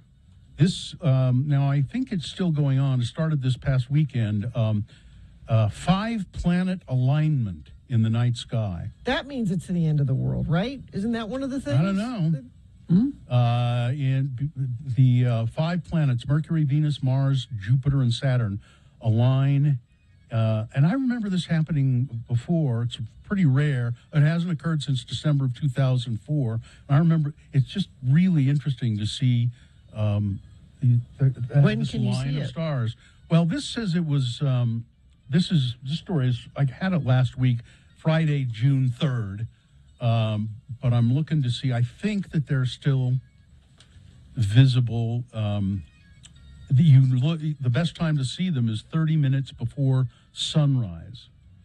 So the night before you plan to view the alignment, check when the sun will rise in your area. It says during this whole month. Yeah. At dawn is the best time to see it. Yeah. And there's, you know how they have different named moons? Mm-hmm. There's a list here of them. Full moons, according to the Old Farmer's Almanac, June 14th is the strawberry moon. July 13th is the buck moon.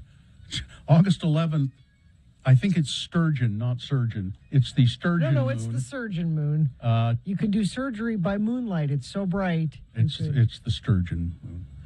June 24th, they say, is that the best viewing day for this planetary alignment. If you are picking a day to get up early to watch it, that's the best day. But it's supposed to be visible all month. September is the harvest moon. Blink, blink, blink, blink. That's such a nice song. Blink, Neil Young. And let's see. When is Under the Cherry Moon? Regina. Jokes for some. I got it. I just didn't think it was as funny as she did. Is that it? Sure. Okay. If you'd like. Unless you got something you absolutely need to do. Now, it's just a story about a music teacher playing the trombone to scare a bear away. But. Well, it sounds like a great story. Weather? So we had a little bit of spotty sprinkles this morning. Those are clearing out. Sunny this afternoon expected and a high of 77. Then we gradually warm up throughout the week. We'll be up in the 90s by Thursday, it looks like. Demand for nurses higher than ever. Nightingale College blends online classes with on-ground supervised field experience. Enroll now for the upcoming fall semester. Go to nightingale.edu. The music starts at 10 with a 1-hour nonstop music wingding on X.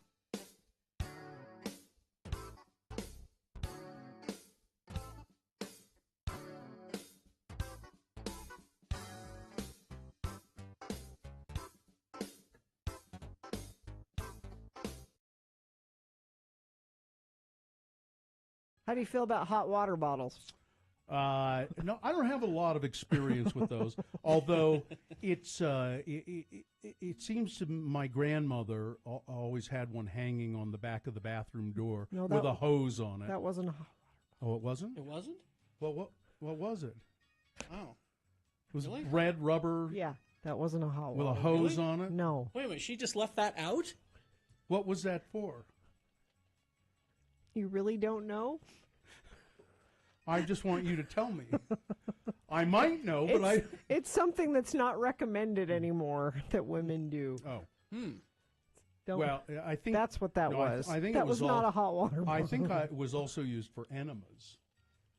They used them for enemas, I think, as well. Sure. But it was the same thing, right? There was the hot water. You could take the hose off. I don't think you should I think it use was the it for same- all of those things. Well, I think it was the same deal. You could take the hose off, and there was a stopper. I think. This really disturbs me because I thought it was just a hot water bottle. It was like at my aunt's house. Nope. And I saw that. She just left that Yeah. out? Yeah, they always used to be hanging on the back, right? I mean, she knew that we were coming to visit. And so they can dry them out. You Yeah. got to hang them What are you up. just leaving that out for? They were always on a hook on the back of the People are bathroom coming door. to visit you. It was the custom Of of the the time. time. Back in the day, that's what they did. Don't do. But I think they also used them as hot water I hope bottles. not. I'm going to look it up. I'll look it If up. your grandma ever handed you a hot water bottle, I hope it was something Hey, different. even if it was an enema bag, all right? Why did she leave that out? She knew that we were coming to visit. You put stuff away when you Well, know where do you people go? are coming to visit. Put that in the enema bag drawer. I mean, And I they mean, used I know we're family, but and they used come it for on. flushing other things out as well. Yes. They used it for douching. Why would my aunt just leave that out? Harry, don't douche. She's a horrible person. No, everybody did. I remember my grandma having it hanging on. Grandma Fern had it on the back of her. Douche. I mean, I didn't like her anyway, but now I really don't like her. But see, it didn't do you any damage because you didn't know. It's doing it now. The memory. It's making me think about. Are you scarred now? No, her thought process. Family's coming to visit. I'm just going to leave this out. I don't care. Well, maybe somebody in the family needs an enema or a douche or a hot water bottle. It's handy.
I guess sponsored by the state. By the state room. What am I saying? Well, What does that mean?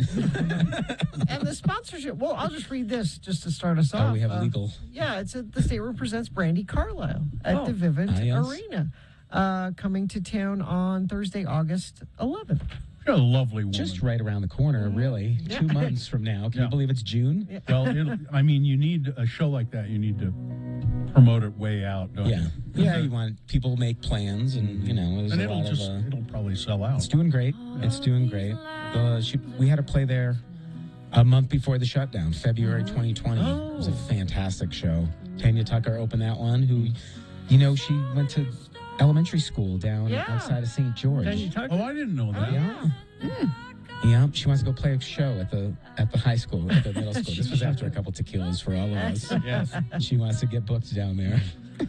What else are you interested in talking about shows coming up, Darren? Oh, we got, we're kind of all over the board here for the next couple weeks. We got Midlake. We have the Utah Blues Festival this weekend at the Gallivan Center right across the street here. That's going to be pretty fun. We're doing a kickoff party at the stadium on Thursday. Some Midlake. I want to listen to Midlake. Yeah. And I was thinking about Midlake on the way over. I feel like dad rock is a genre, is it? Sure. I don't know if I've heard it before. I've heard dad hats, but they kind of remind me of like a dad rock. Yeah. So for Father's Day, get your dad to take your dad to Midlake. I know what you mean. Yeah. I'm coining a new genre. Okay. You can do that. You're in the music business. Who's at the Blues Festival? The Blues Fest has Ruthie Foster, Ronnie Baker Brooks, who's a pretty incredible guitarist, and a couple other pretty diverse lineup. Not like you're just 3 chords straight ahead blues. Is this an all day thing? All Friday evening, like 4 o'clock, and then Saturday all day. I think most of the kind of VIP stuff is sold out, but there's general admission tickets available. You can get them at thestateroompresents.com, or you can get it at utahbluesfestival.org. And it's a festival, so it's outside. It's food it's been 3 years off, so come and support it if you thought about going back in 2019. And if you remember, you still live here. But yeah, there's food booths and beer booths and craft booths, and it's, there's a lot of place for There are booths. lawns, seats on the lawn, and dancing. Do you have any tickets to give away? Sure. You want to give some away to that? Sure. How many? The pressure, Bill. Jeez. Well, it's your gig, man. Let's do let's do 2. Let's do 1 pair for the weekend and 1 pair for each night, or is that too complicated? I don't know. Katie could probably. She can figure that out. She's very organized. She knows how to. She's always on her game this time of the morning. 877-602-9696. And what else? Now, I know you don't have tickets for it, but people are excited about Bob Dylan. I have a Monday morning. I have a Monday morning prop bet for you. I'm going to set the over-under at 40. You think? No Googling. Okay. How many albums does Mr. Zimmerman and Bob Dylan have? Official or including bootleg? Official. Official. Yes. 83. Wow. So you're taking the over, is that what you're saying? Yeah. Carrie? I know he's under 80. Yeah. Well, he was doing over under 40, and somehow Bill bumped it up to 80. Oh, okay. The over-under's on 80. So Over under 40. Okay, yeah, so well I'll then do over 40. I'm gonna not do 80. Yeah, not 80. You got to be the counterculture. I'm in You're all like- going to go over? I'm in like 60s. 39. 39? You all lose. That's still a lot. That's still a very lot. Yeah. So he's touring on the I think his last tour before COVID was like the Never Ending Tour or something like that. So and now he's doing his album tour that he released in January of 2020, Rough and Rowdy Times. Now, so when we saw him last time he was here, he's like reworked everything, song, and they sound really different. Sometimes they sound good, sometimes they don't. I'll be honest with you. I mean, and sometimes I go, wait a minute, I think I recognize this Dylan song. And, is he still doing that, or has he gone back to? Because he just is all over the place. Dylan. He does what he wants. He does what he wants. I have heard reviews of this show from friends of mine that have seen it other places, and they say it's really good. Really? So, cool. I have it's no a good idea. album, and it's. I think he shows up, and I think Charlie's still in the band, and they just figure it out. And you then get what he gives you that night. This is what's on the menu. It's Bob Dylan, right? What night is it? What you night like is doing that, don't you? Well, you're the promoter, it man. is June 30th. June 30th. June 30th. You're supposed to. Always asking me when my shows are. I mean, come on. You got a calendar. Thursday, June 30th at the Eccles Theater. Now, we were talking a little bit off the air about ticket scalping and third-party vendors. And I want to get into that, huh? I mean, just a little Sure, bit of a it. little. Because Just, some words of caution. Yes. You know. It is very prevalent out there right now where everyone can easily get confused when they search for Eccles Theater. Not to mention we have like 5 of them in the state, so there's that level of confusion. Oh, yeah. But then you have companies that are, third-party ticket resellers, speculative market, whatever you want to call them, scalpers, that pay a bunch to get their ads up top that maybe look like the Eccles Theater, or they have all the information of the show, or maybe they don't. And, you as a consumer just assume that's where I'm going to get a ticket. Yeah, don't just Google a show you're interested in, and the first thing that pops up, click on that to buy tickets. So really what do you do to be safe? What do you do to be safe? You go to the original place of purchase, right? So as we are sitting here talking, when we keep telling people go to the Stateroom Presents, that means you type in thestateroompresents.com in the browser, and then that's going to take you to the specific link of all the shows we have. So probably go to where they're performing. But yes, but for any show where they're performing, go to their website and try to find out who the ticketing company is. Yeah. So is it Ticketmaster? Is it Access? Or Is it go to Arctix? the artist website. Or go to the artist website is a great Yeah. place to go as well. But if you just do a Google search, you're out of luck. And unfortunately, we can't do anything as the promoter because that is like. Let me ask you about that. Yeah. Is there so right now people can just buy, like somebody can Dylan's come to town and some group can buy 200 tickets and then resell them. Yes and no, right? So Dylan's a good example because it's almost sold out, as you would expect it to be, right? I've just Googled, so I just Yeah. did this experiment. I Googled Bob Dylan, Salt Lake City, Oh, yeah. 2022.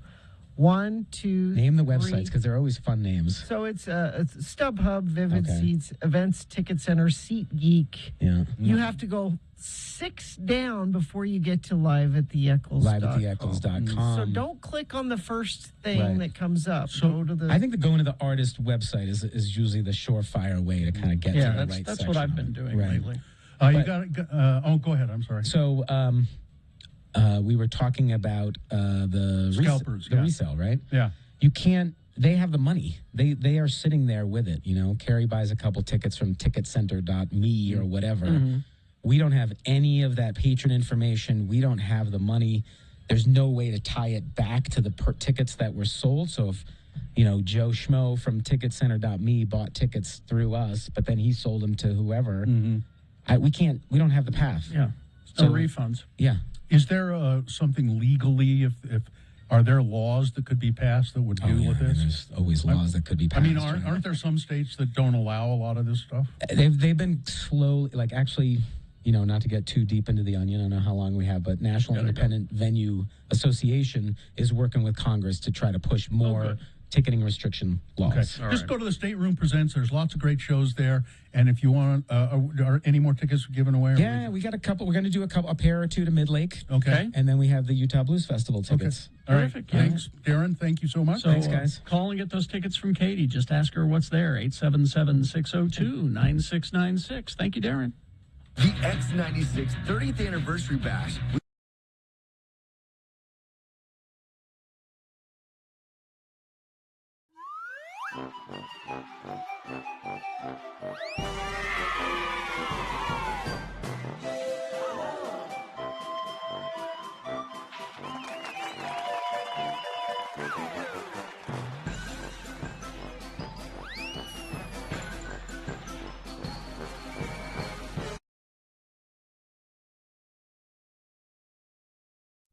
Sturdy. Spell it with me now. S-T-U-R-D-Y. And now we'll use it in a little bit of dialogue, starring as our Utah friends LeVar and LeGrand. The scene takes place in LeGrand's family room as this conversation ensues. Again, the word is sturdy. A beautiful sight, we're happy tonight, walking in a winter wonderland.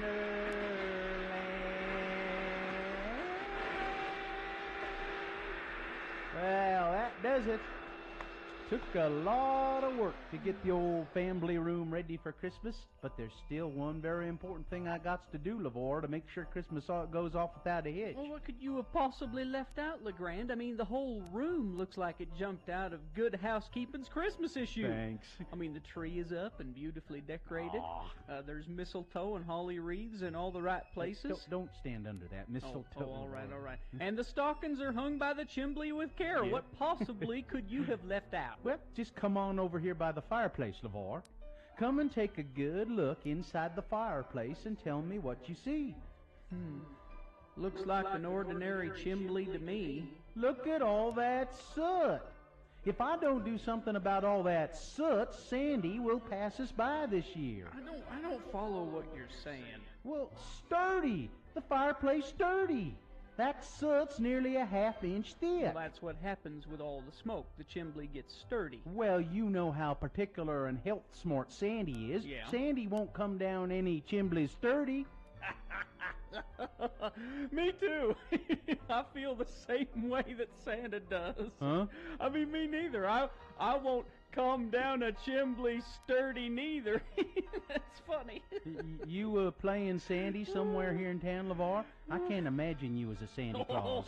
Oh, I'm a great Santa, LeGrand. I got a big bag of goodies, if you know what I mean.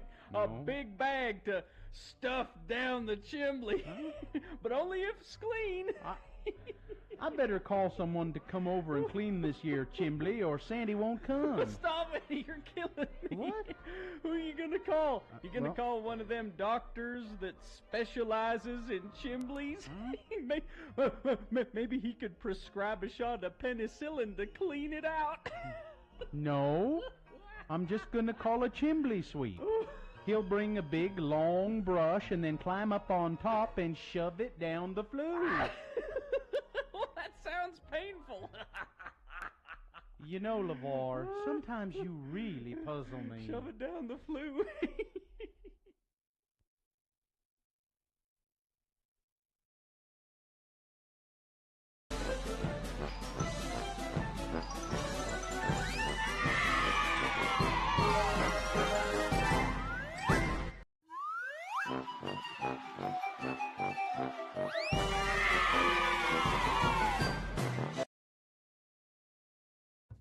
I've neglected my fatherly duties all day today. I try to help with the homework. Now, my lovely wife here does it most of the time. I try to do 2 days a week. Thursday's your day. And Thursday's usually my And day. here you are at work. And here it is Thursday. Now, part of what we have to do for reading, for homework, is read for 20 minutes. So you guys all ready for 20 minutes of, of Charlie and the Chocolate Factory? We could do 5 minutes. How about that?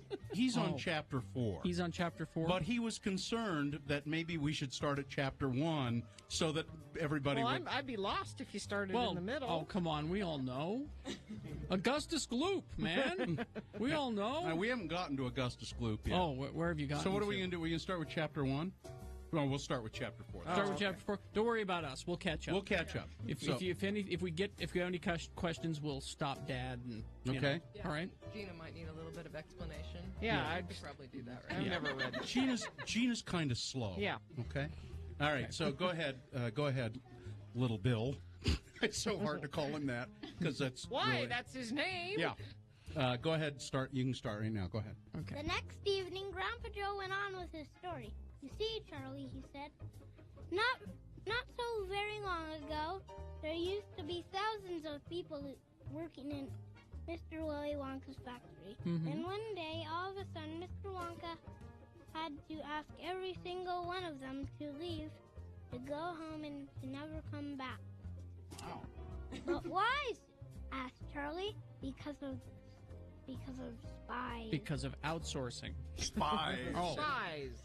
Spies? Yes, all the other chocolate makers, you see, had been grown jealous of the wonderful candies that Mr. Wonka was making. Mhm. They started sending spies in to steal the secret recipes. Bastards. You editorialize? Swearing! Oh, God. No swearing, Dad. I'm sorry. I apologize. People want to hear you read, I think. What? They want to hear you read. Yeah, I was going to say, Bill, when Festus and I read, he reads a little, and then I read a little. yeah. And All right, you want me to read a little bit of this? Go ahead, read a little bit, sure. Then something astonishing happened. One day, early in the morning, thin columns of white smoke were seen to be coming out of the tops of the tall chimneys of the factory. People in the town stopped and stared. What's going on? They cried. Someone's lit the furnaces. Mr. Wonka must be opening up again. They ran to the gates, expecting to see them open wide.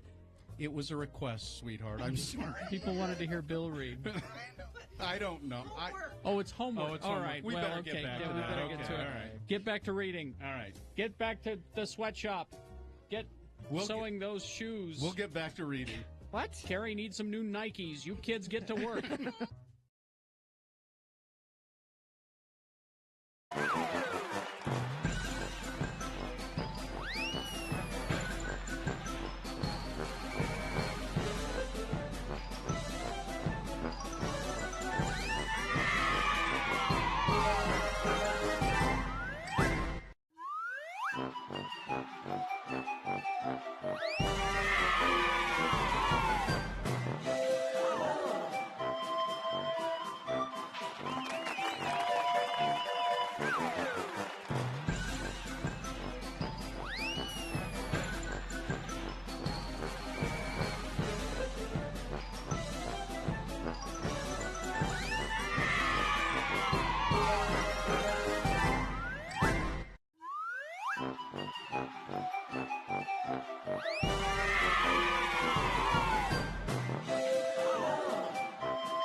Thursday. It's Father of Mine from Everclear. Jeez.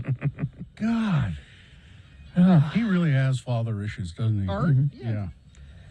Yes, he does. They haven't done anything for a long time, have they?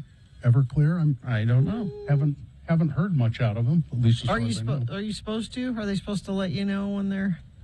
No. No, I like them. They're touring right now. Huh. I like that band. With Fastball, who had that one song, and I do mean I don't that know. one. I don't even know what that one song was. Oh, help me. You just know it's one song. And you No, I know it. Give me a second. The Way. And where the Way is the name of the song. Yeah, that. You're going to find it right now. Give me a and sec. give us a little sample of it. You know, just on another topic while Carrie's looking for it, climate change.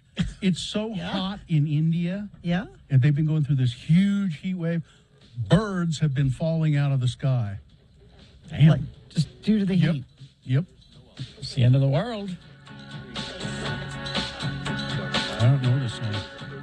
Yeah, you do. You'll get it. Okay. Oh, yeah. I was singing it. Didn't I get? You were close. No, you were not even. We can't ever depend on you to sing us a song. I know them. I just can't recreate them. No, you can't.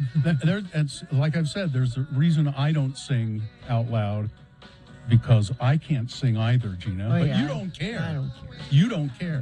No. Now, you said they just had the one song, but Cement Dave immediately thought of the other one.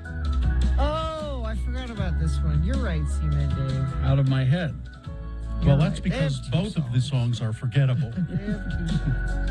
I did like The Way, but certainly a one hit.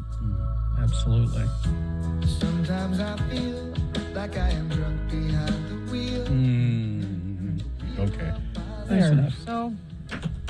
So what you're saying is that Everclear is headlining that tour? I would think so. That would be my guess. I don't see them coming here.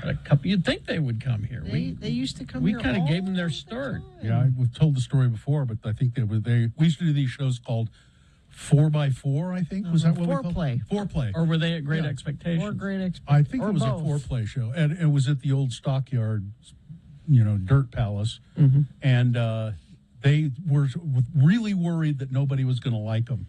Backstage, they're talking. You think? I said, yeah, we've been playing your record, and people seem to like it on the radio. You're going to be fine. Are you sure? I don't know. They were. I don't know why they were so worried. And then they went out and played 4 songs. That was the conceit of that gig, and they just killed it. And people were, and they came off stage just so, just pumped. You know, we've done we have done 30 years. We have done, and we have helped a lot of our alternative artists. Yes, we have in their careers. Speaking of that, Violent Femmes. Yeah. Coming to Maverick Center June 10th. And Todd is going to broadcast from there the day of the show. I think he's going to get up and do a song with them, too. He's going to do, he'll be there from 2 to 6. Says giveaways, games, food trucks, ticket upgrades. And Fear Factory Zombie Bus will be there. I guess I know where my kid's going to be. This is all powered by Strong VW. They're helping sponsor that. So. All right. Will be interesting. Let's do the promo and get out of here, shall we? Yeah. Hang on. I was working on something else. So You've got your... there we go. Oh, good. Yeah, your favorite. Just the first line. This is so... I like this first line because it's just so little work. Okay, here we go. Coming up on Tuesday's Radio from Hell Show. At 7:45, we'll have a letter from our son Kyle giving us his latest updates. And we'll have a special prize for the listener that dares to play Beat Gina at 8:15. And of course, there'll be more for Tuesday's Radio from Hell Show on X96. Katie, if I gave you $10 a week, will you Wow. Will you always do just $10 a week? Yep, she said sure. Okay. I think cash in advance, isn't it? Yeah. Oh. You take plastic? No. Venmo? No. She'll Venmo. You Venmo it right now. I should. Be on! All right. That's fine. Fine job as always, Katie. Live long and prosper, bitches. Don't you know who I am? It's right around the corner. Marcy is next.